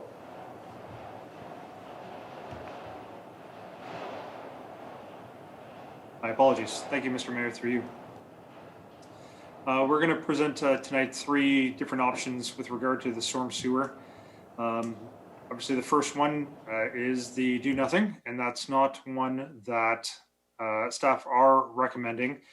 As Director Bowles just mentioned, sometimes there is confusion with regard to different properties being charged a couple different rates depending on where they are, especially within the urban storm drainage boundary. And the fact that they may not see a particular asset, whether it be the storm sewer system or the municipal drain outside their door, but they may be charged for both of those assets. Thank you. The second one, another one that's particularly not recommended, that all properties within the urban storm boundary be identified as the majority of which system they drain into. So whether we would have to do additional works, taking a look at each property, identifying the permeable and non-permeable areas on each property, and then identifying which system it goes into immediately after leaving the property.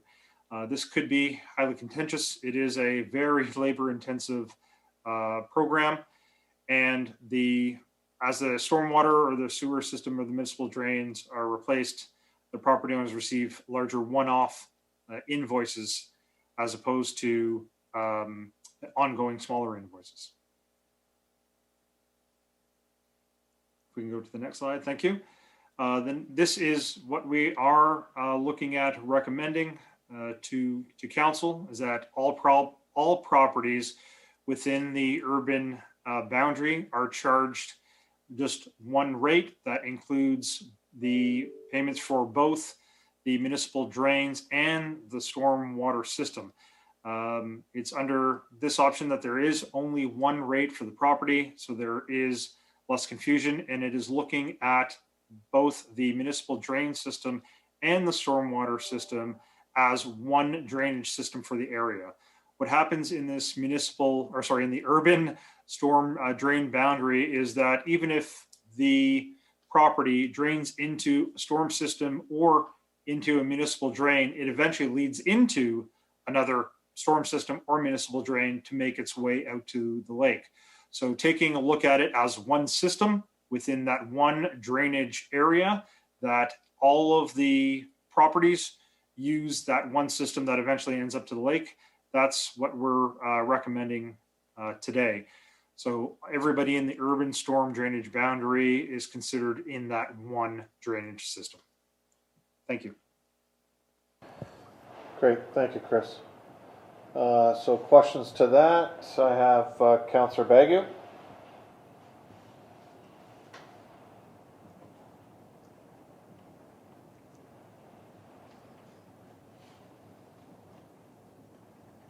Councillor Bagu, take your mute off, please. Duh, I guess I'm okay now. I've had a couple complaints, actually more than a couple, from the southwest section of town, actually your section of town, Mr. Mayor. And people are complaining about the open ditches that are still in front of residents. Now, I know the homeowner has the option of getting it filled in, but from my understanding, it costs thousands and thousands of dollars to get that storm line put in and then the ditch covered.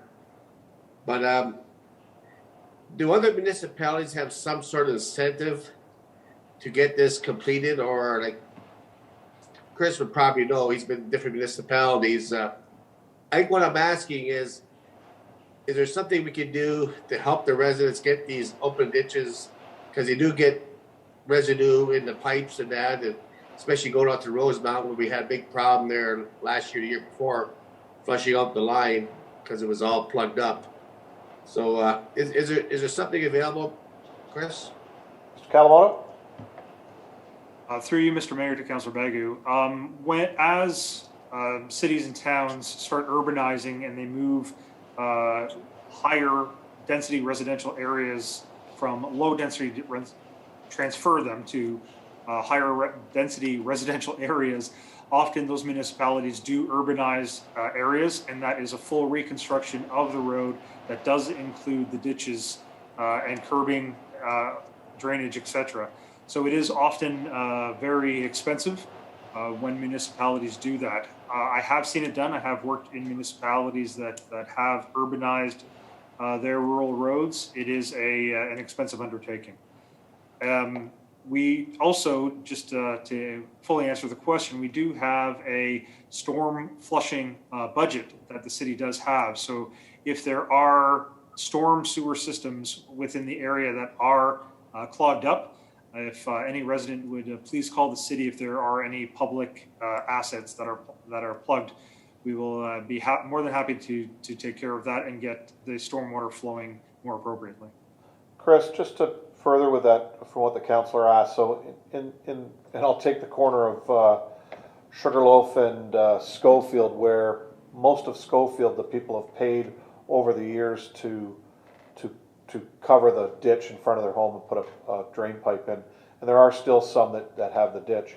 Have you seen where in other municipalities where you've worked, as opposed to going in and rebuilding the whole area, but actually filling in the ditch with a pipe and then laying the dirt and seeding or sodding over top of it just to make it all level with basically the road? Have you seen incentives for that before? To you, Mr. Mayor, I have not seen incentives to that. There are sometimes often crossings or entrances, for example, in the rural areas to different properties, farms, etc., where there is some incentive, to those particular entranceways where the culverts are put in, and it also depends on the size of the culvert, depending on the size of the entrance. So, in those specific sections of municipal drains or drains, roadside drains, there have been some incentives, but for an entire large length of a road, I have not seen that in my professional career as of yet. Okay, does that answer your question, Councillor Baggett? Almost here, Mr. Mayor. So if we urbanize, so-called your word, Chris, urbanize a street that has a ditch on a 50-foot lot in front, does the city pay for that because we're urbanizing the street, or is the resident forced to fill the ditch to complete the urbanization of the street? Chris? Through you, Mr. Mayor, to the councillor. Oftentimes, the urbanization of the street is done because of development. So it is often the development charges that are applied to urbanizing those roads because of the additional traffic and safety concerns, and also the drainage concerns from the new development. So the taxpayer usually does not pay for that. It's usually the developers through their charges. Councillor? Okay, thank you, Mr. Mayor. Good. Just to remind the councillor, if that's something you want to bring forward, that can be an amendment if you want to make it. So just keep that in your back pocket when we go to the motion, okay? Okay, thank you. Thank you. I have Councillor Wells is next. Thank you, Your Worship. I believe this one would go to Manager Shapowski, because it's maybe a more historical one that Director Kalamoto might not know about. The question is it states here, or in this presentation, it identifies that some storm sewer systems will eventually go to municipal drains. I've been working fairly heavily with the municipal drains in Ward 4, and I would ask the question, is there any drains in Ward 4 that are impacted by storm sewer systems? Because I haven't seen any one of those. And from my experience with the assessments that are passed on to people on the watersheds, is the storm sewer would be a sense of almost double billing them if they were paying for the storm sewer in a rate and then having to pay, then having the charge back to the city on that for the storm sewer connecting to the drain. It's a little confusing. As you said in the slides, it can be confusing. It is confusing. So if you can identify, Mr. Manager Shapowski, whether there are any municipal or sewer systems that are connected to the municipal drains? Steve? Yes, through you, Your Worship, to Councillor Wells. We can definitely look into that. I can't give you a definite answer right now. There could be one or two small areas, but as per my knowledge right now, there isn't those scenarios. So that's something we can definitely take away and then look at. Thank you. The next question would be one that's directed toward the charges. And what I'm looking at is I have received some concerns regarding some people that are paying they're in the urban boundary, but they're on the drain system and they're paying the storm sewer fee, but their storm sewer fee is higher than what they've ever encountered with regards to the fees that they've paid through the storm sewer or through the drainage ditch assessments. So what they're looking at is over a period of time, they could accumulate a fairly large amount of money that would be in the reserve that would go toward the drain, but it wouldn't be proportional to their feed to the drain. Is there going to be any compensation for those types of situations where a party is on the storm sewer system and they're contributing into the drainage system, but their contribution isn't proportional to their contribution to the drainage? Brian, you want to start with that? Yeah, through the mayor to council, I'll start, and Director of Public Works may take it away, and then I may have another comment on it. Right now, the proposal that's put forward is that everybody within the urban storm drain boundary, the recommended option, would pay that fee. And if you're in that boundary, you'll pay that fee. And I think what the councillor is saying is, well, historically, before we brought this in, the fee that they used to pay was quite small compared to maybe what this figure is. Staff spent a lot of time looking at the different options and recognizing where the urban storm sewer drainage boundary is and the potential benefits that somebody may not everybody is necessarily on it or not on it. As long as we have the urban storm sewer drainage boundary identified, it was the most straightforward mechanism to bill people. So if you're within that boundary, you would be billed. And we've recommended that here for a straightforward mechanism to communicate to residents. If you're within the boundary, you would be charged this fee. And I think what the councillor is saying, that there is potential for inequity because they used to not pay a big fee, or somebody may not have had a next to no fee, but now because they're being deemed to be in the urban storm drain boundary, they would now pay that fee. I might send it over to the Director of Public Works, who may have some additional commentary on it. Him and I were speaking about this very question, Councillor, earlier. Chris? Through you, Mr. Mayor, what the director said is correct. So basically what would happen is, as explained, it would be one system. So whether it be heading into the municipal drains that head into the storm system, or storm system that head into the municipal drains, eventually they do go out to the lake. And so as it is acting as one system, we would charge for one as the one system. So whether it be the municipal drains needing the work, it would be divided up equally into all the residents that are within that urban boundary.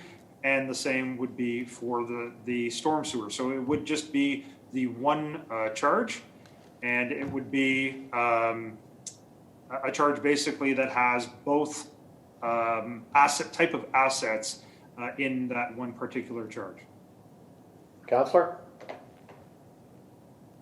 Thank you. I lost a little bit of the audio on that one there, but just as a follow-up to that, do we know how many residential locations are impacted by this?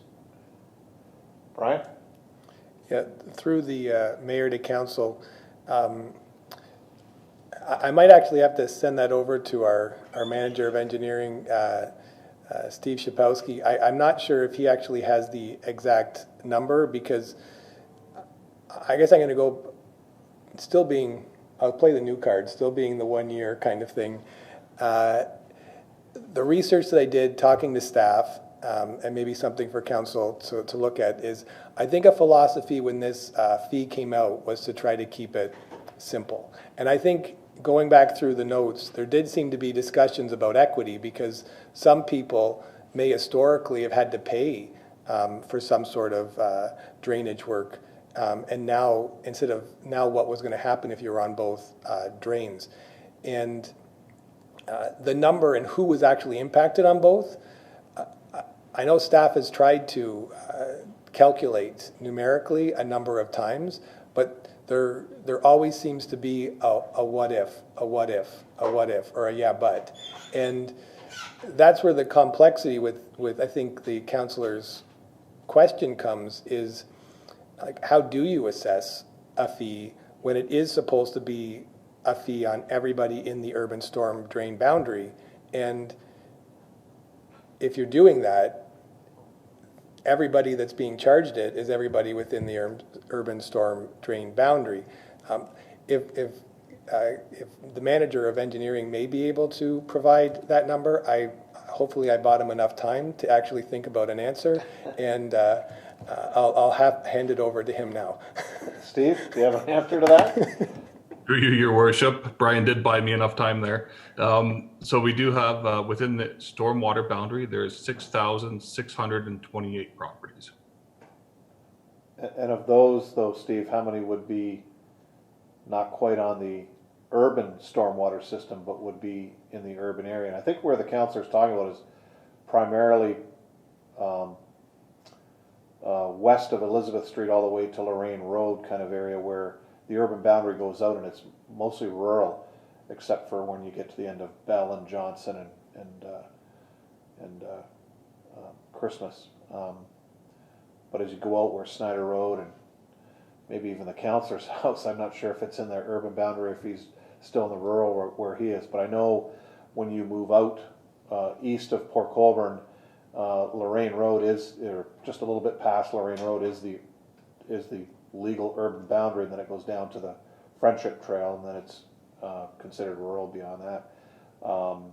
Is that what you're talking about, Harry, on that, with regards to kind of that area? Because that's correct. Yeah. And in that area, there are some fairly large pieces of property, which when you do the assessment for them onto a drain, their expense would be a single family property. They'd only be paying the $115 fee when they would be billed under the assessment, maybe $1,000 or more than a couple $1,000s for that assessment, because of the chunk of property they own, as compared to the fee assessment that's here. So there could be both sides of the coin.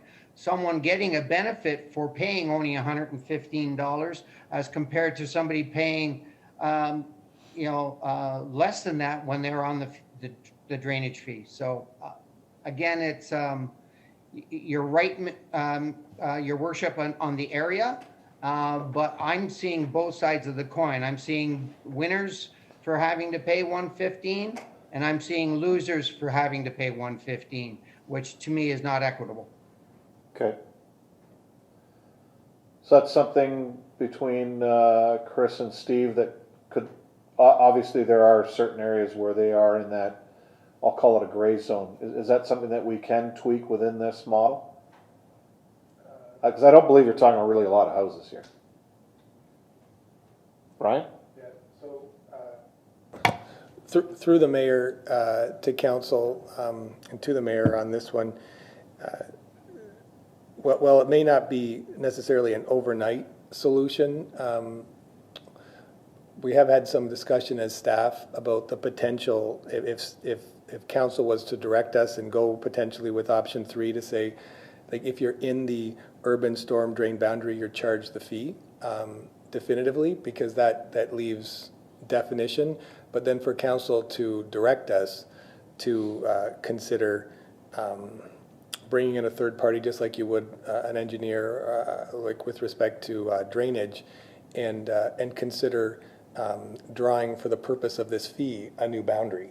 And if we do have a reserve that sits, I think I identified at around $400,000 for storm sewer, and we could fund such a project out of that, and we could have a third party that could come in and definitively redraw the boundary. But staff would recommend that it's best to assess a boundary, and within the boundary, you're charged the fee. And there are situations where it's not a one-for-one. We do recognize that, and we look for council's direction on it. But we propose that one mechanism might be to give staff direction to have a third party come and give some recommendations to council on potentially how to redraw the boundary for the purpose of this fee. Okay, thank you, Brian. May I suggest that if council does opt for option 3, between now and when this comes back to us at our next council meeting, that might be a question that Chris, Steve, and our drainage superintendent can probably answer and bring a little bit more clarity back to us at that time moving forward. Because as Councillor Wells said, it really isn't a lot of houses. I mean, I lived on Lorraine Road, and it's not a big area, so it might be something we might be able to do in-house. But I think if we can get that clarity between this evening and when this comes back to us, for the final vote, it'll maybe put some questions at ease with that. So, anything further, Councillor Wells? Just one thing, if this gets approved tonight, could the people that are impacted by this be notified by some form of correspondence that they could relate to? Because not everybody is going to be listening tonight. Not everybody's going to recognize what's being approved. And as we've all identified, there is some confusion in this. So just so that the individuals that are impacted by this, if they had some form of communication from the city saying you're charged this fee will be, whatever the wording is, but in essence, this fee is to compensate for any charges you would have received from an assessment being on a watershed, something to that effect. Yeah, we can do that, Councillor, but it would be done once the final decision's made at a council meeting, because this is committee, so although we are approving it tonight, something could change between now and the council meeting, and that's where I was hoping if staff came back with some more information, obviously they can get it to us prior to that meeting, but that's certainly something I'm sure staff can do. Correct, Brian? We could. Yeah, through the mayor to council, we definitely, and I think I might recommend to council that potentially through a tax billing or the like, with what the final recommendation of council is on this, we would send an update for people across the city to recognize what this fee is and how it's progressing. Yep. Is that okay, Councillor, for now? Yeah, that's great. Thank you. Good, thank you. I have Councillor Bodnar. Thank you, Mr. Mayor. It's through you to, whoever can answer it, I guess. So I just want to be assured, and I think what I read is right, but can somebody tell me that in the area that Harry's talking about, that there will be not any less money go to municipal drain maintenance, that the city will pick up charges for those properties that are now being charged for a municipal drain, and those properties will only pay the $115 a year, but the city will pick up any difference for assessments to the drain on these properties. Brian?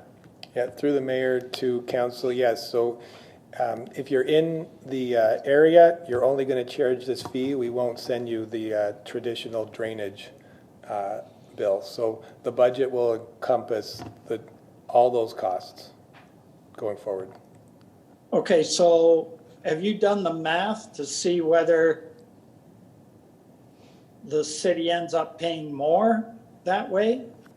Or I suppose that might be a hard thing to tell because it depends on how often the drains are cleaned or maintained or whatever. Yeah. through the mayor to council, that it is very difficult. We did try to isolate significantly large properties. We did take a look to see what historically we had been paying for the drainage.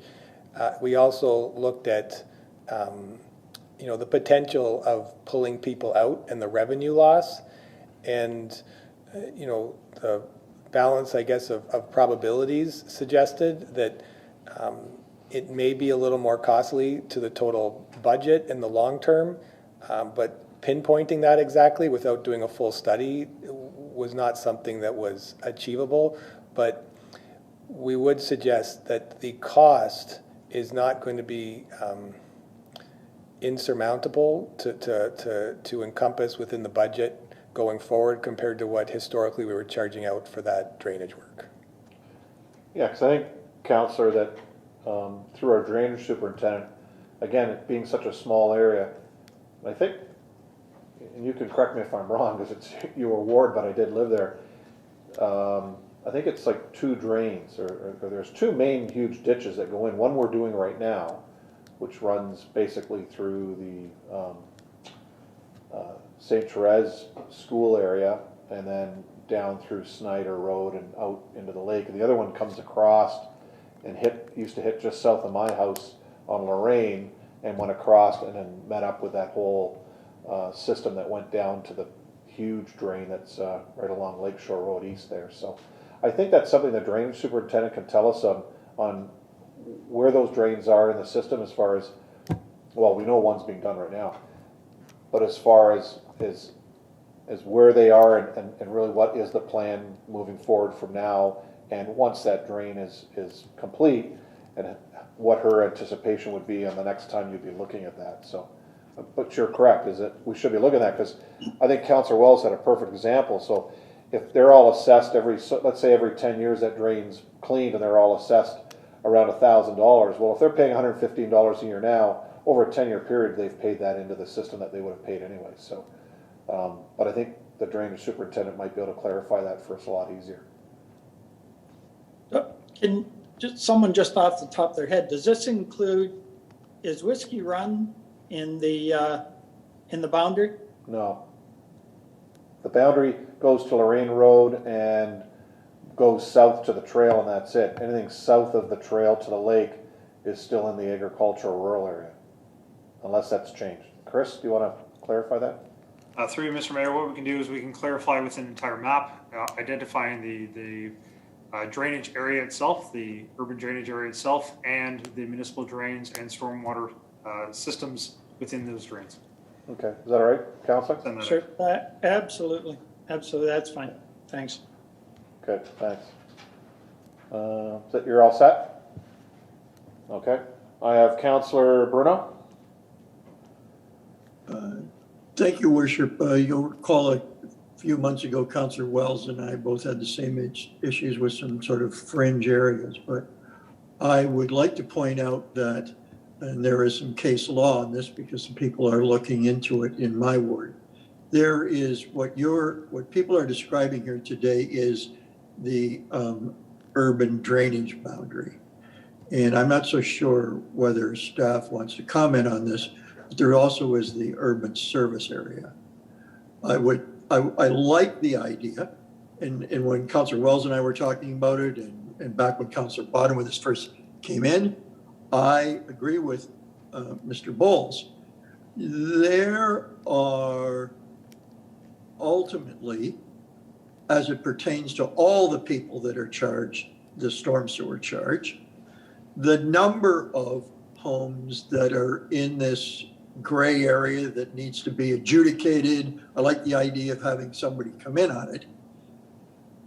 If you took those people's charges off and you bled that through the rest of the people, I honestly think that it would not be that significant, and you would get away from these boundary lines. Like when I heard you guys mentioning Lorraine Road, I know unless it was changed in the last 15 or 20 years, didn't catch it. But, and Ron may know this name, but Wayne Huffman and a bunch of people back in the John Buscarino days. They were going to expand the urban boundary. And it was those residents out there on Lorraine who gathered together and fought that, and they were not included in the urban service area. I think it was originally probably promoted to raise land values being in the urban service area. Having said that is, you know, if you're, and I believe, if it's the urban service boundary that you use, some of the folks that Ron is talking about and Harry's talking about may already be eliminated by using that boundary. I know some people in the fringe of Ward 3 would be eliminated, but cumulatively, I don't think it's a lot of people in the whole course of things. But I think the most important thing that you guys have established is there needs to be a boundary that has some logic. And I just throw forward what the folks I've been talking to saying is, you know, if you're not in the OP as a urban, you would have a hard time ever getting a storm sewer, a sanitary sewer, or a water line, because you've got to climb a mountain to get an OP amendment, especially today, to include you in the urban service area. And I would love to see someone sit down and look at this urban drainage boundary and the urban service area, because I think the law would certainly be on the side of the official plan and what's considered urban. You know, it's probably a more definable thing, but I think that it does need to go away if we can pass item 3, but that we will look at that. And there may be a balance between what is the urban drainage area and the urban service area. And I suspect the urban service area makes much more logical sense. They can't get city services because they're not in the urban service area. And that's a pretty, I think, defined principle across the province. And I think it's a defendable more than maybe the one that we're using. But not to belabor it anymore tonight, I love the idea of a sit down and maybe somebody to redraw that line. Thank you. Okay, we'll take that forward. Councillor Baggy, is your hand still up or you're done? One more kick at the can, Mr. Yep. Mayor. Yeah. I do agree with Councillor Wells and Councillor Bruno. You can't put a blanket over everybody 100%. There are exceptions. And one of the problems I know the residents have in my area, Ward 1, is they get charged their water fees, including with the stormwater, and they don't have a stormwater line going down their street. Example, Forest or Clare, I can't remember which one it is. There is a drain like 2 or 3 blocks down, but when they call City Hall to complain about it, they're told, well, the money goes into account, and then when you do get storm sewers, that pays for on your street eventually. So it's sort of accepted, but actually the city has been doing a good job, because they used to come back and say, well, I got a big puddle in front of my house between the road and the sidewalk, but the city has been putting gravel down in that gravel, I guess, boulevard, so to speak, and the complaints have been a lot less this past year, so I do think operations for that. The other problem I have is there are residents that have a house on their lot, and there's a lot beside them, and it's separated like 50, 60 years ago when they built their house. It was 2 lots, so they bought 2 lots, built a house on 1 lot, they just left the other one for grass or garden. They're getting charged water fees for that empty lot that's part of their, I guess, landscaping of their original house.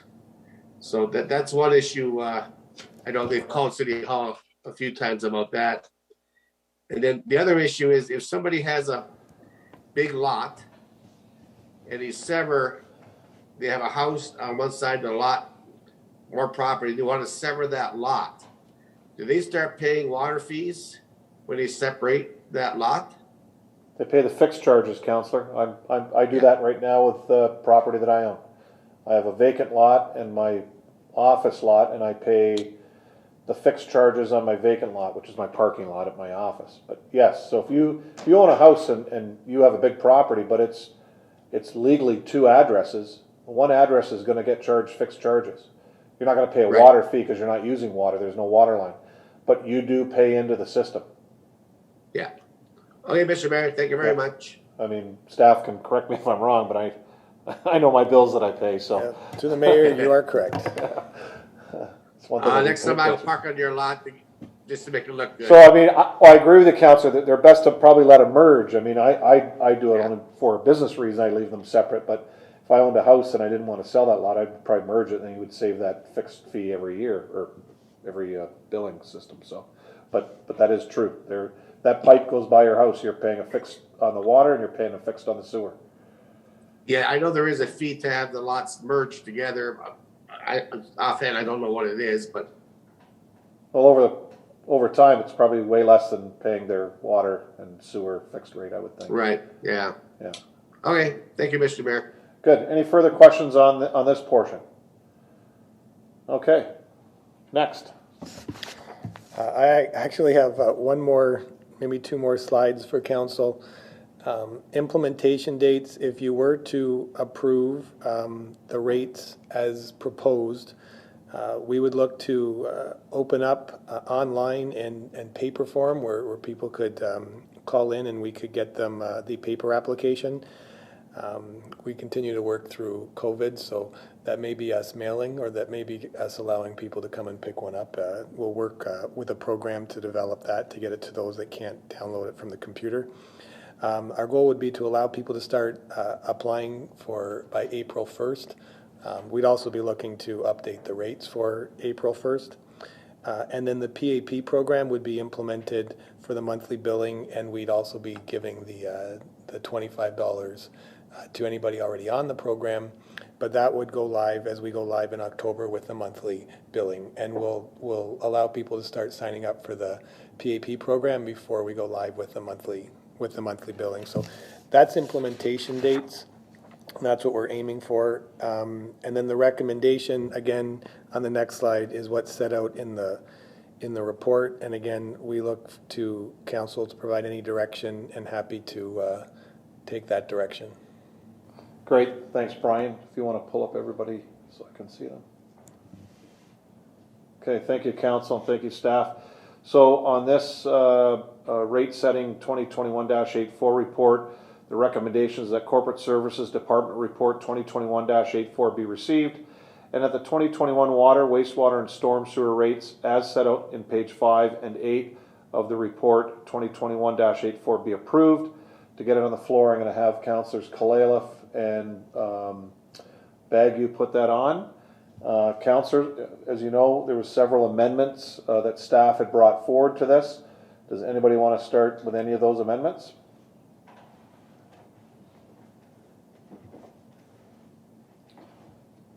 Councillor Bodnar?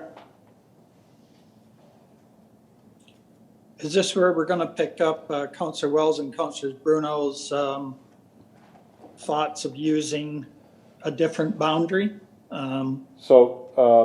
With regards to that, councillor, you're going to have to pick a storm sewer option, which was staff is recommending option 3, but there were 2 others. So if you do pick one of those options, then that's where we would ask staff to go back, and then when it comes forward between now and the next council meeting, to report to us on that. Okay. Just give more clarity to us moving forward. I think staff can do that. I think they've indicated they can, so that when the final report comes forward, they would fine tune that based on what council has talked about tonight. Okay. Councillor Bruno? Yeah, so just to follow up Councillor Bodner's point, so could I put forward a recommendation on the storm sewers for option 3? Yeah. With the caveat of re-looking at the boundary issue, urban versus urban drainage. Yeah, and I think, and you're correct, Councillor, and I think staff have gotten that from us, from what's been discussed through yourself and Councillor Wells. So I'm going to put that on as amendment, that we receive option 3 with the direction as discussed this evening, from council with fine tuning the boundaries on that. I'm gonna have Councillor Bruno and Councillor Wells move that. So questions to that amendment? So really we're talking just about option 3 and what Councillor Wells and Bruno and Councillor Bodnar were talking about as far as the fine tuning of the boundaries. Any questions on that? Seeing none, all in favor of that amendment? That's carried. You have that, Madam Clerk? Okay. So council, you have the GIS option and the pre-authorized payment option and the fixed wastewater option, correct, Mr. Bowles? Those are the other 3 that are outstanding? Yeah, so through the mayor to council, the recommendation right now, if accepted or if approved by council, would be that we would implement the fixed rate waste option with the fees that were outlined, and you would get the 244 GIS grant and the $25. If council wishes to amend that, Yeah, we'll so take that it's direction. included in your It's all included. original thing. Okay, so and I think that's what council wanted was those that are left in there. So, okay, so no further amendments, council. Any further questions? So now we're going to vote on the motion as amended. I think everybody understands that. Does it need to be reread for anybody? Seeing none. Councillor Wells, a question? No? Okay, thank you. So seeing nothing further. Oh, sorry, Councillor Beauregard. Through your worship, to you. I thought earlier you mentioned to Councillor Begu to keep something in his back pocket as a potential amendment, so I'm not sure if that was discussed or not, or if you want to bring that. If Councillor Baggy wants to bring that forward, that's up to Councillor Baggy. That's why I suggested I know, that. I'm just bringing it up to his attention. Councillor Baggy? I don't know, at this time, no, Mr. Mayor, thank you. Okay, good. Thank you, Councillor. All right. Seeing nothing further, the motion is amended. All in favor, please raise your hand. That's carried. Okay. There are no correspondence items. There are no presentations. There's no delegations. There are no procedural motions. There's no information items. So before we leave, and I call for adjournment, council, great job. Great homework on this. I've seen many emails come back and forth between yourselves and staff, and I know everybody's been on phone calls with the staff. They do appreciate that. Director Kalamoto, Mr. Shapowski, thank you very much. And I know Darlene didn't get in tonight. I did talk to Darlene yesterday, and she thought she may get a word in edgewise, but she must have done such a great job we didn't even ask her any questions. And the other staff that are on. And to Mr. Bowles for leading this with our public works staff. We appreciate it. And other than that, that's it. Motion to adjourn. We don't need one. We're done. Thank you, council.